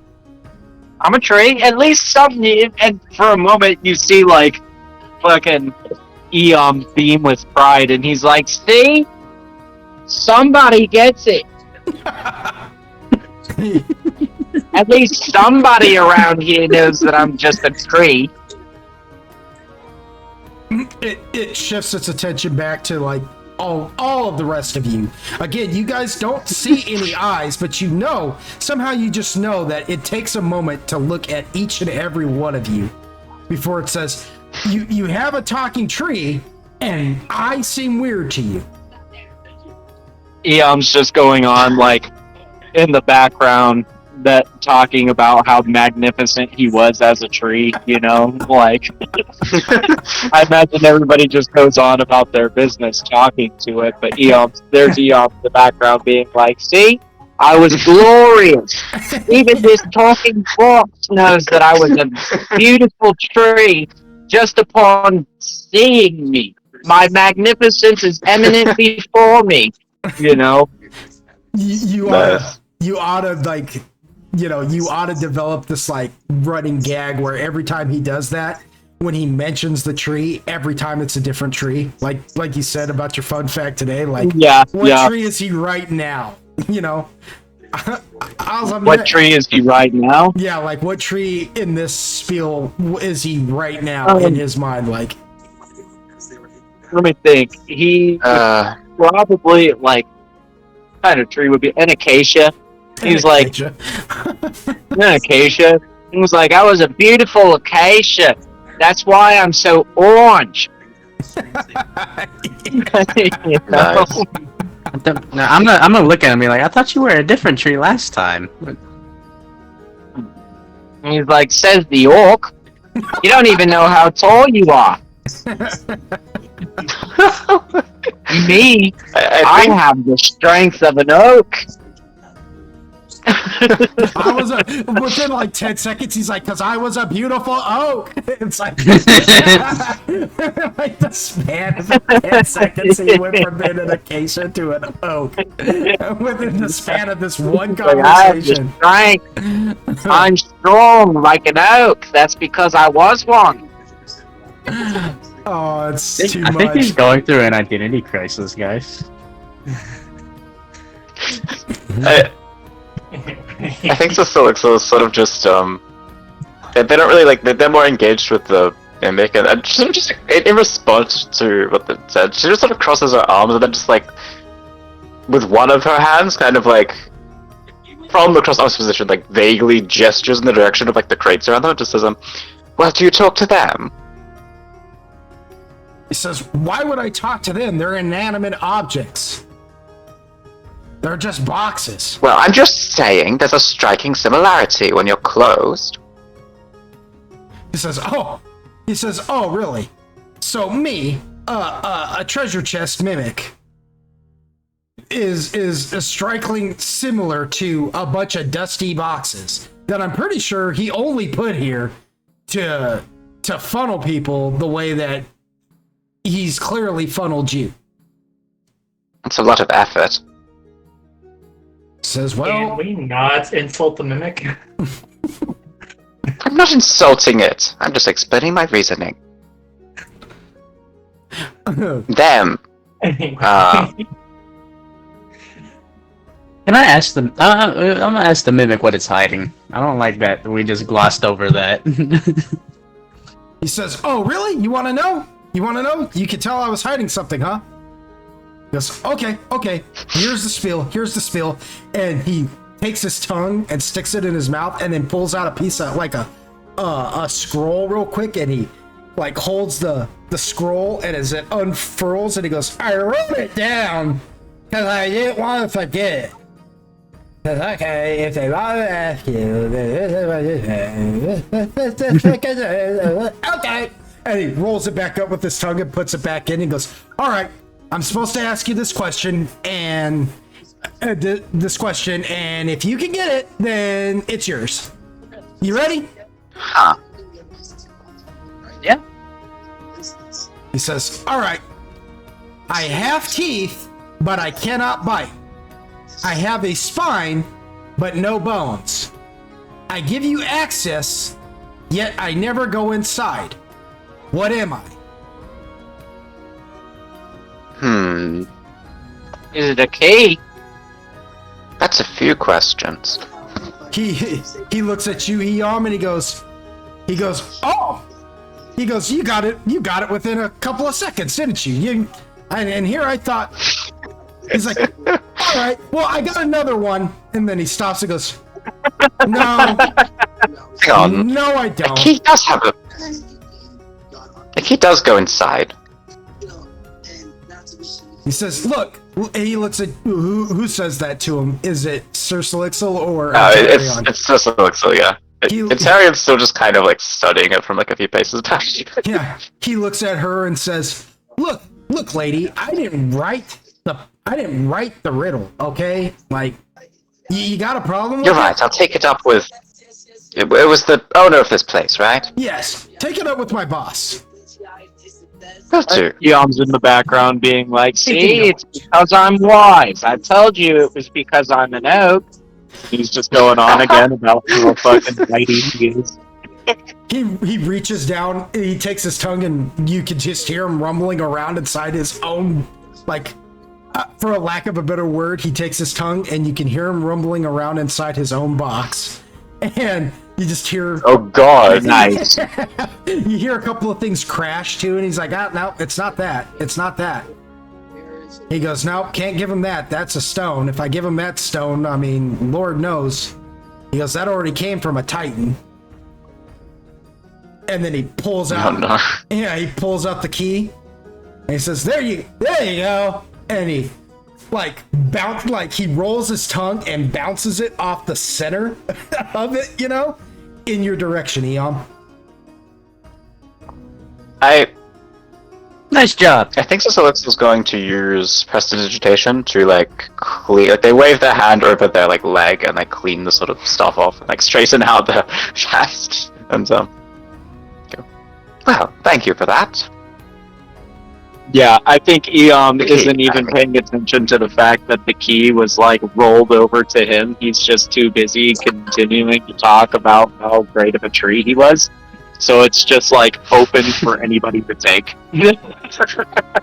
He's not even concerned about the key. He's just sitting there stroking his own dick. Yeah. So there's Eon doing Then we'll this. pick it up then. You guys watch a key just hit him right in his chest with a wooden mixed with metal thud, just clunk, and this hit the ground, and he's like, y'all don't understand, and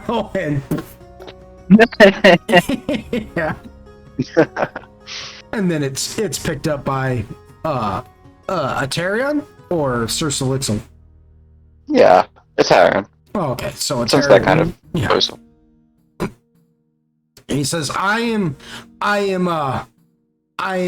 cleared to tell you that key will take you to the lower level of the basement. He says, which is located in the boiler room, which is the first hall to the right of the entrance hallway. Yeah, what a nice light. Before we go, I have another question for you. Oh. Says, oh yeah, sure, buddy, shoot. What? Says, yeah, go ahead and ask your question. You mentioned you were being paid. Does that mean your services are available to anyone who offers payment, or are you strictly just whomever you choose? Says, well, that depends what you got. What do you got that you want to store? Says, that's my payment. I was more so thinking you just accompanying us. Says, oh no, I couldn't do that. I couldn't do that. He's put too many nice items in me that I couldn't leave with his stuff. Because you don't really know how a treasure chest mimic works, do you? I suppose not. Says, the more stuff I have in me, the fuller I feel. So, in a weird sort of way, you're kind of paying me in food, but it's not really food. I don't eat the way that you do. So, if you were really small, would all of that stuff pop out of you? He says, no, it goes somewhere. He says, no, it goes somewhere. I don't know exactly where it goes. But just shrinking me down just means that what you can put inside of me must then, be smaller. And vice versa. Whatever you pull out of me must be of an equal size. He goes, but beyond that, I don't really know how that works. I don't know where the stuff I consume goes to me, he goes, and sometimes when I'm rooting around inside my own box, I sometimes trip into other collections, you could say. And there have been times where I pulled them out of me and looked and whatnot, just out of curiosity as to what I found. But I'm always good about putting it back because it's not mine, it's not my business. So you're telling me you're able to take other people's stuff? Says no, that's the whole point. He says I don't look, there's rules. Says I don't know who wrote them, I don't know how they function, but and then again he goes to say something and it's not like he's not talking, but it's almost like the words he's saying have been somehow masked from your ears. And then he picks right up and he says, and so that's pretty much how it goes. And again, because this has happened once more, I will allow Aterion and anybody else other than Lucian and Sir Salixel, because they've already tried twice, but Aterion and anybody else who may have a knowledge of Arcana, try and roll to see what just happened. I don't think I got that. Sure. While they're doing that, I was going to say one final question and I'll leave you be. If I were to hire a mimic myself, a different one, how could I go about that? Would you happen to know? You just have to find us. You just have to find one that's willing to work and not murder, like me.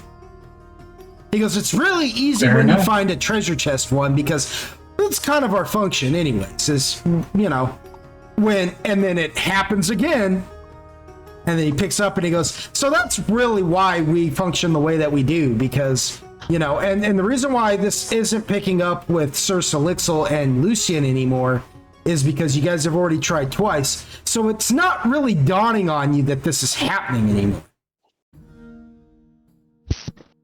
So Eom's gonna be like, so you're paid to do this? To sit in this room? He says, yeah, in items, yeah. So, in theory, if we paid you more, you'd come with us? He'd say, well, I'd have to return the items that he's given me, the boss. But yeah, I mean, in theory, he goes, but again, a treasure chest mimic isn't necessarily a killer. We're capable of killing, and we can be pretty good at it. And he somehow motions in Sir Salixel's direction. Somehow this box is able to emote to an extent where you guys know who he's motioning to, and he's like, we could get the drop on people, you know, and it gives us somewhat of an advantage, but other mimics, their real purpose is to just maim. We just have to Right. stumble upon them. We're just kind of special. So in that sense, we're kind of loyal too. You'd have to take that up with my boss first and see if you could convince him. Here's, I mean, I'll hey, talk to 'em. if you guys got some pretty good gear and you're willing to store it away, and he's willing to give me up, I mean, by all means, I'll come with you. He's like, Eom kind of looks at Lucian and gives him like a weighty slap on the shoulder, you know, and he's like, our boss is kind of rich, ain't he? Lucian looks Maybe up at you Eon and is like, figure something out I with gotta that. talk to the boss first. But yes. Just a thought. Just a thought. Let's finish what we came down here to do, and then we will discuss this. I think we wasted too much time now. I don't know. Why don't we just steal him? I could make him really small. No. Be on my square. I'll use you as a scratching post. After a few moments after the initial time that it was asked, like, what would happen if the box was shrunk down, So Solitarian's eyes kind of lit up, and they've just been staring at each other, like as if like they know some kind of like secret between them afterwards. And then like suddenly, as if like, okay, let's just finish what we're doing. Solixil just burst out with, wait, one more thing.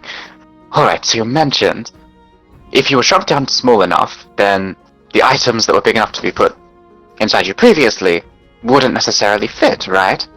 No, it's that you wouldn't be able to pull them out of me now.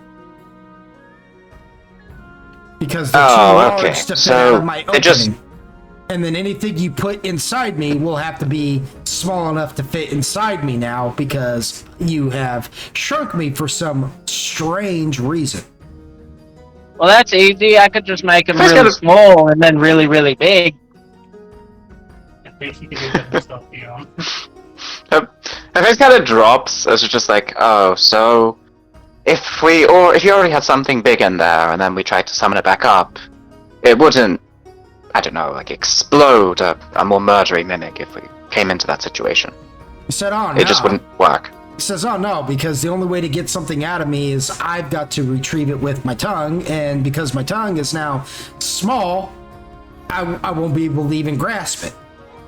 He's like, you're not going to be able to put your hand... Both of them look... You're not going to be able to put your hand in me and retrieve anything.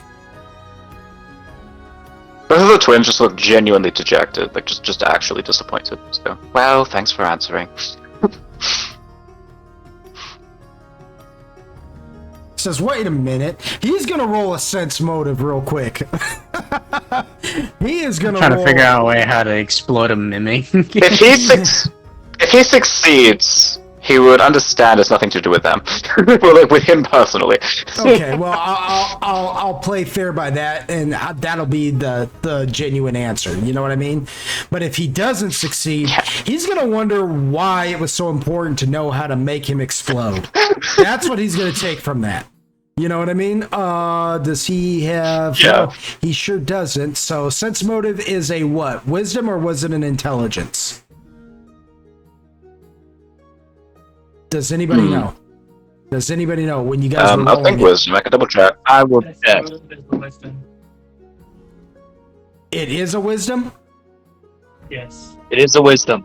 Okay, Sweet. so I will tell you right now, he's only got a +1 modifier to that, so he may not pick up on that at all. We will say that the modifier, the DC for that is a 15. Okay? And he rolls a 19. A flat 19 +1 is a 20. So, he in that case, I will also say, so Celsius did also already say, like, in case we come across one of the murdery ones you're talking about. They did say that word for it. Yeah, but he just kind of just rolls and he goes, are you guys worried about... And then he stops and goes, nah. He goes, you guys, surely you wouldn't want to blow me up. I've been nothing but civil to you. Oh no, you're a very nice box. Says, yeah. Says, well, Yeah. in the future, just so you know, my kind of mimic's the only kind of mimic capable of storing things. Any other kind of mimic that you may run across, you know, they're just gonna eat you. That's how they sustain themselves. He goes, however, Understood. not all mimics like me, the treasure chest kind, are as civil as I am. But I've got a pretty sweet gig here, so I'm not trying to ruin it. And I figure, well, you got into this room somehow, so you must supposed to be here. And you haven't just instantly attacked me trying to rob me, so you must supposed to be. Good to know. Thank you. If I come across any other chests in strange places, I'll be sure to kick them a lot quicker. He says, you go ahead and do that.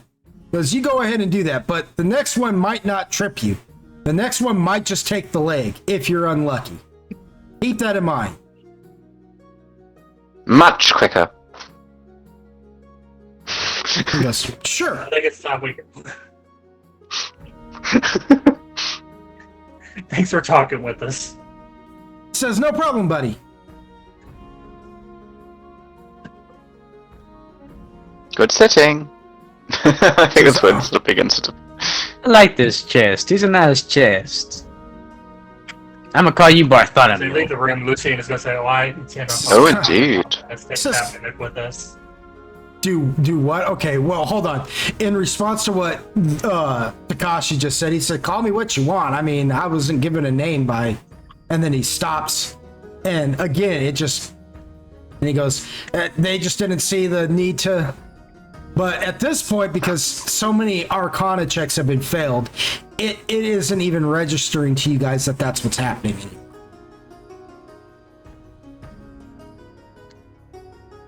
And what was Lucian saying? I'm sorry, I missed it. You're good. As he left the room out of earshot of the mimic, he said, "Oh, I fully intend on talking to Howard about letting us take that chest with us." Howard did say you get one free item. He sure did. He sure did. So y'all are probably That's the item that I want. Nice. gonna end up with Bartholomew. So you all make your way Bartholomew? back. That's what Takashi named him. I mean, that's up for debate. Again, the mimic. I think Bartholomew is a good name. The mimic does not. The mimic does not care. A name is nothing to him. What isn't a name? A rose by any other name is still a rose, you know?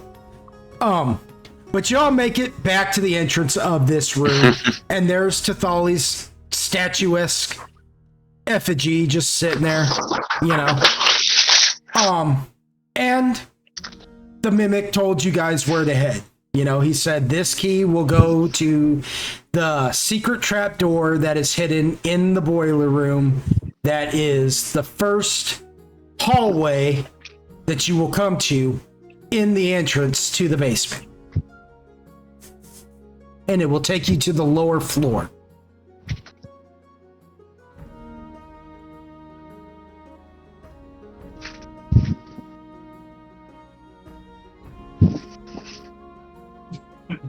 Right.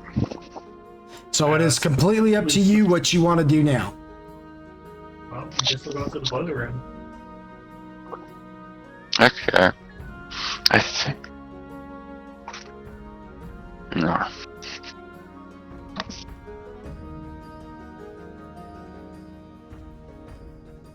I'm here to give predictions.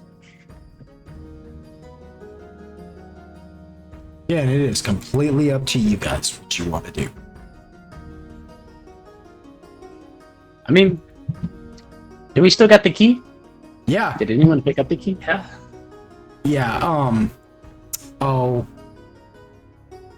Aterion picked it up. Alright, I say we go,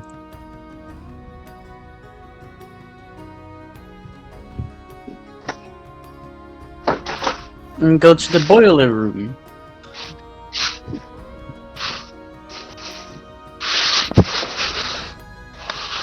And go check on the frozen person. Make sure they're still there. Yeah, We're in the room with the frozen person. yeah, Tathali is there. Yeah, Tathali's just chilling. Chilling like a villain. Yep. Drag her to the entrance and we'll leave her there.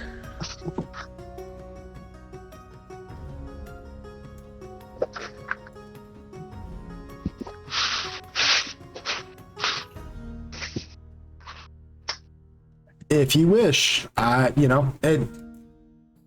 are allowed to play. This kid's already made his way to the entrance. Like, Yeah, Yeah, no, I was gonna say, you guys I'm are allowed taking to it. play as much D&D as you Oh, like. do I need to roll another strength? No, I'm not gonna go through all that with it. It's fine, you know. You guys are gonna just start heading back towards the entrance, right? Yeah. All right, so we're gonna, unless Lucian, you want to stop and inspect that one room you peeked into when you guys first got in here, we're going to just kind of just fast forward a little bit to where you need to be. nah, let's just get this going.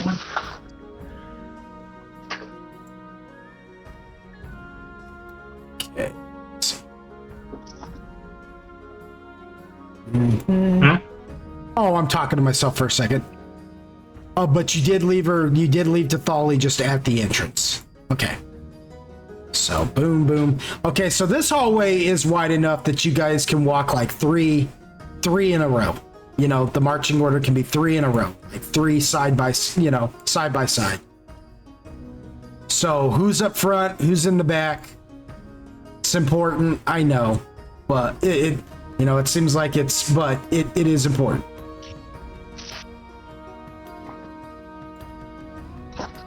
Who's up front? Who's behind? I think the twins are happy to lead the majority of the time, unless anybody really like makes an effort to go ahead of them. Okay. Lucian's gonna stay in the back. Okay.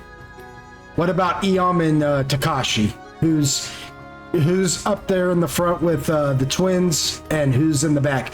Yeah, and mind you, you don't even have to do that. You guys can be 3 in the back, 2 up front. I don't care.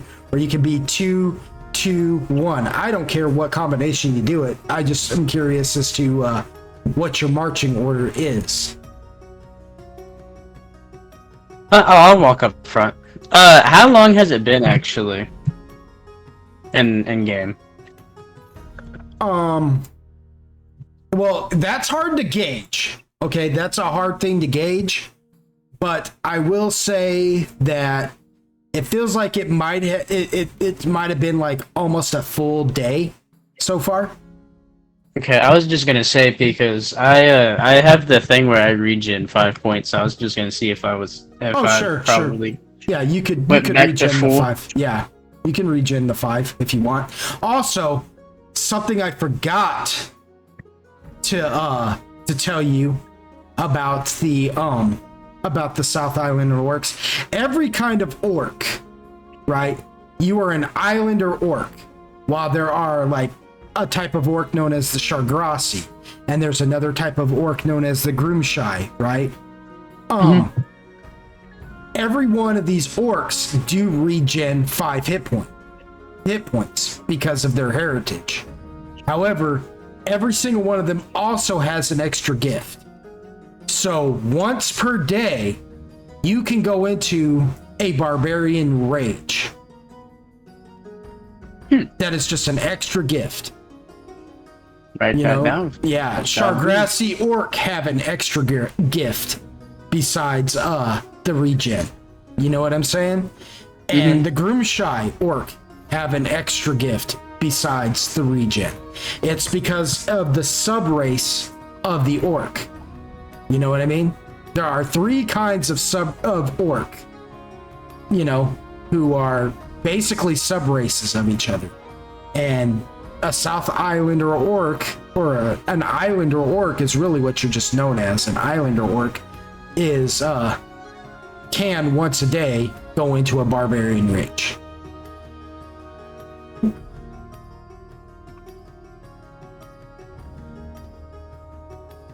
And that will increase with your levels.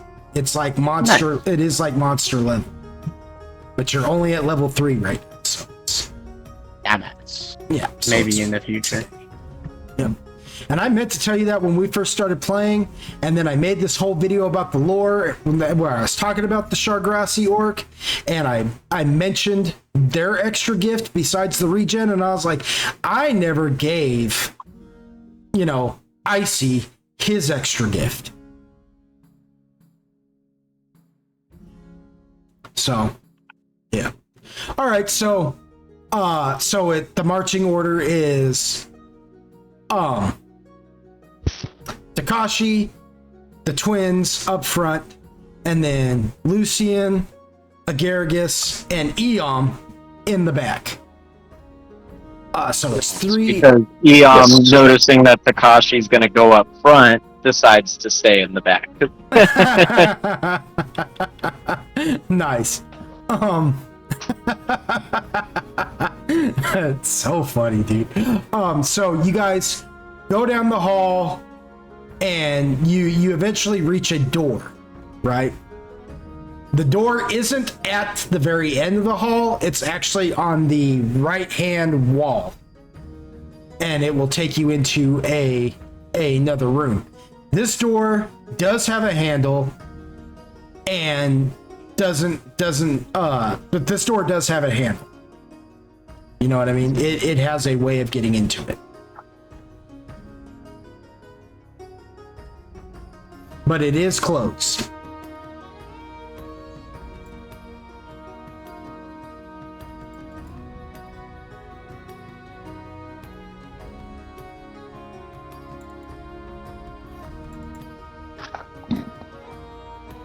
Alright.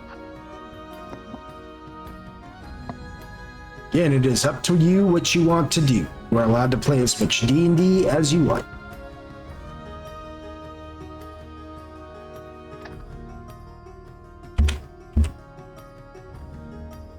Oh, actually, real quick, I don't know if you saw the message I sent, but I do need to head off fairly soon. So keep in mind. Oh no, I didn't see that But, message. Was that on Discord? Because I haven't looked at the Discord in a while. Yeah. Oh, right. Yeah. But probably I've like been- next 10 minutes. I've would been be- focusing on. I mean, people can continue on. On the Roll20. No, I mean, we were Yeah. about at a stopping point anyway. So no worries there. Got you. Yeah, we were about at a stopping point because I gotta be getting to bed soon myself. I got things I gotta do tomorrow. I got a crazy day. I gotta go to church, and then I gotta get home and help this AC guy. Which sounds crazy. It's like, why are you helping the AC guy fix your AC? That's what you pay him for. But he's got to climb this ladder and get into this area. And if I don't hold the ladder for him, he might break his neck. It is a precarious place. And I'm just not raised that way. You know what I'm saying? I don't look at him as, fix my AC, peasant, even though I'm paying you. It's like, so what? That doesn't mean you still shouldn't be good to people. For sure. So. But yeah, nah. So we're about there anyway. So no worries. We're at a pretty good spot here. So, but where we're at right now, I need to know what you guys want to do about this door.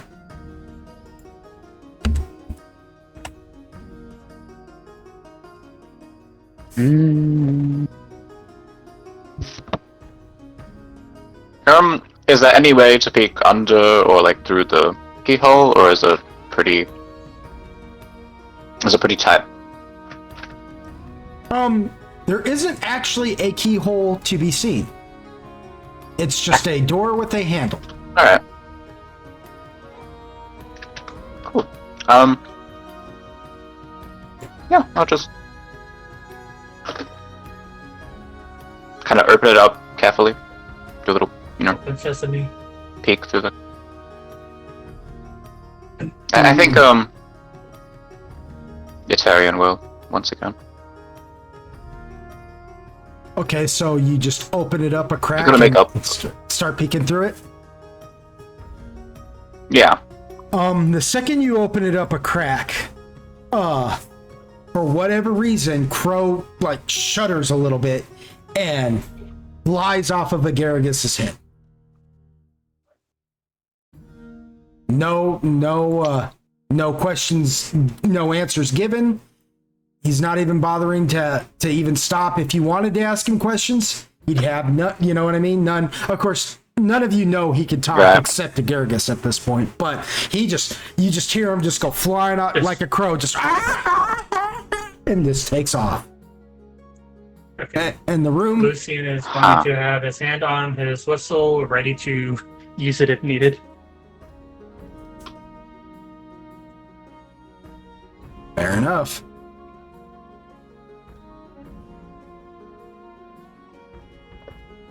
So you open up the door a crack and peek in a little bit. You see what looks like barrels of some kind of liquid. The tops are open on them.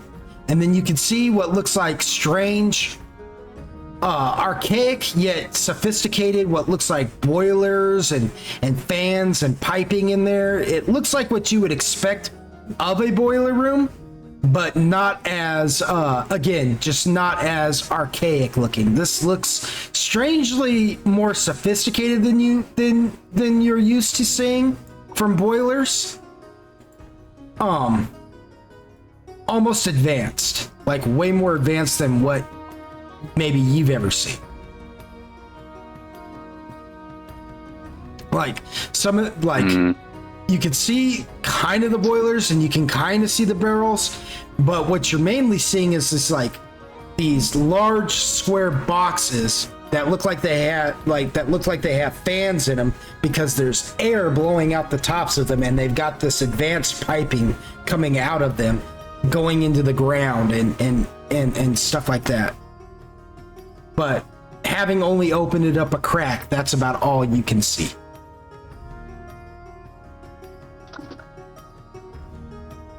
Got you. Well, we didn't immediately see anything scary, so yeah, I think they'll carefully open the door, slide on through. Tassilixo will follow closely behind Atari. You open up the doorway, right?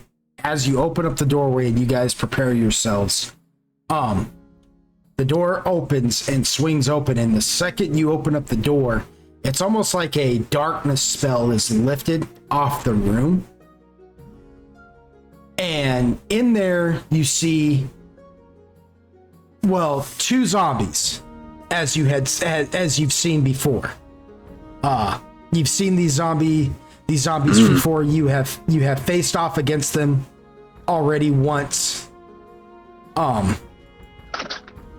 But what makes this different, I guess you could say, and again, just to rehash what these zombies look like.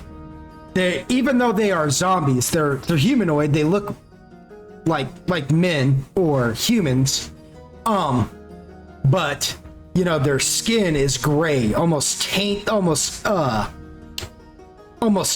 looking from existing in the Shadowfell. There's chunks of flesh that has been peeled off, revealing the meat and sinew underneath in certain points.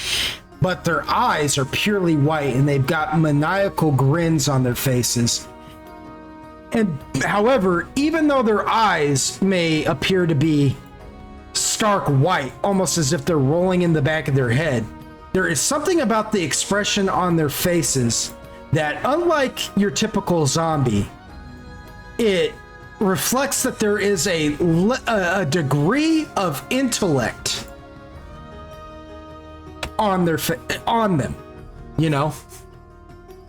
almost like they're just not like mindless undead servants. It's almost like they recognize what they are, who you are, and so on and so forth. However, what makes these particular zombies different this time isn't so much them as much as what they are with. There's two of them. There's only two zombies, but in each one of their hands, they have a leash. Well, a leash made out of chain, basically. And attached to that leash, you see a mastiff, a dog that is a mastiff breed, but it itself is also undead, almost like a pet. And again, it has skin that is being torn away from it, revealing the underneath, and its back is torn away, revealing like a rib cage and the bone. And they have these sharp teeth that are dripping with blood and one red eye,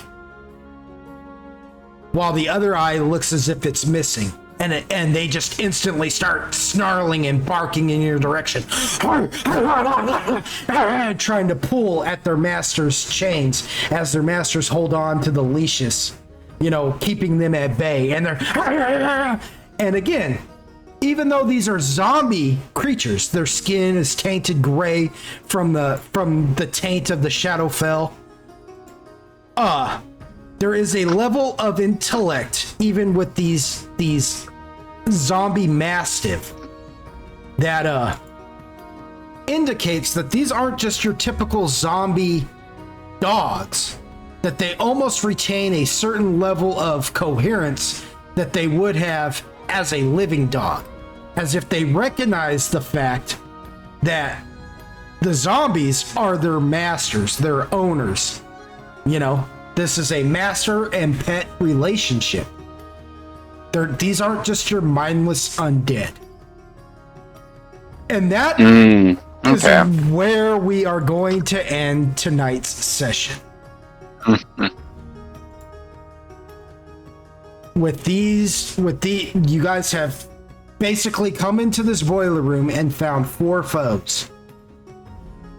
2 zombie masters, shadow zombie masters, and their pets, shadow zombie mastiffs.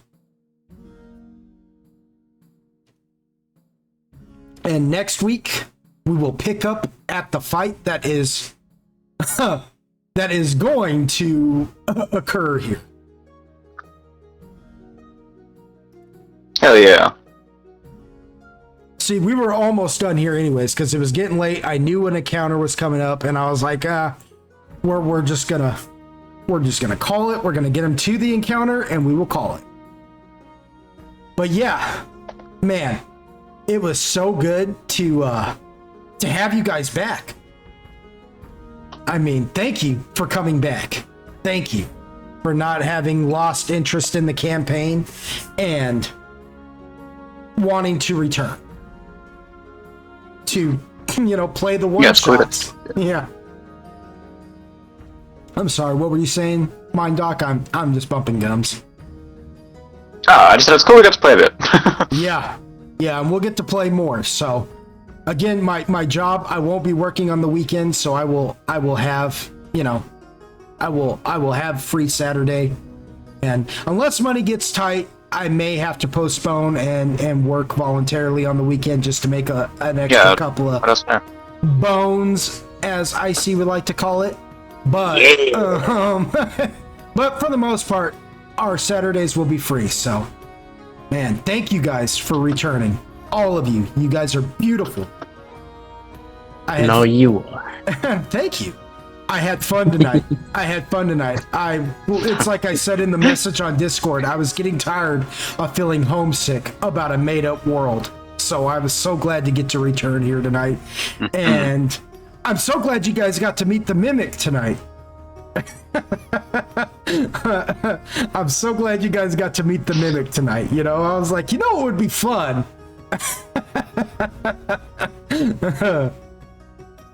To have a mimic, but not just have him be a murder hobo, So chill mimic. Yeah, that was pretty fun.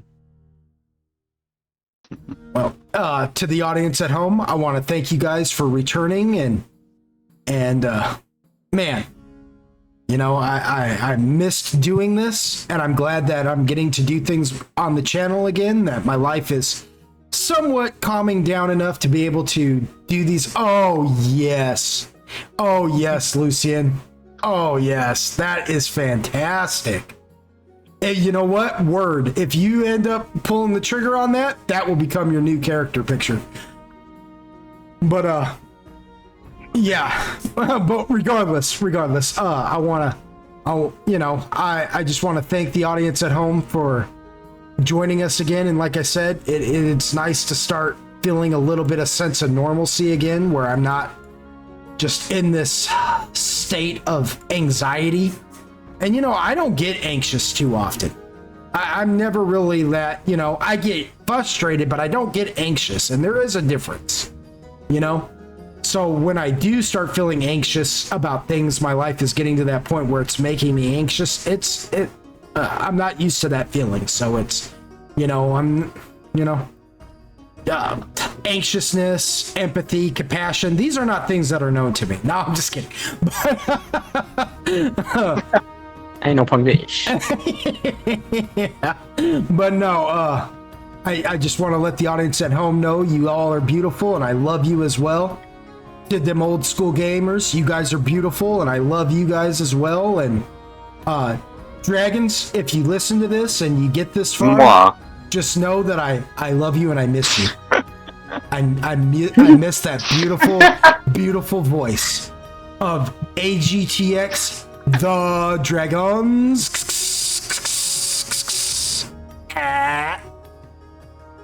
But yeah, with that said, y'all come back now. Stay golden. Oh, like, share, and subscribe. Yeah. Hit the bell for notifications, you know. Leave a comment if it so tickle your fancy. And yeah. Say goodnight, everybody.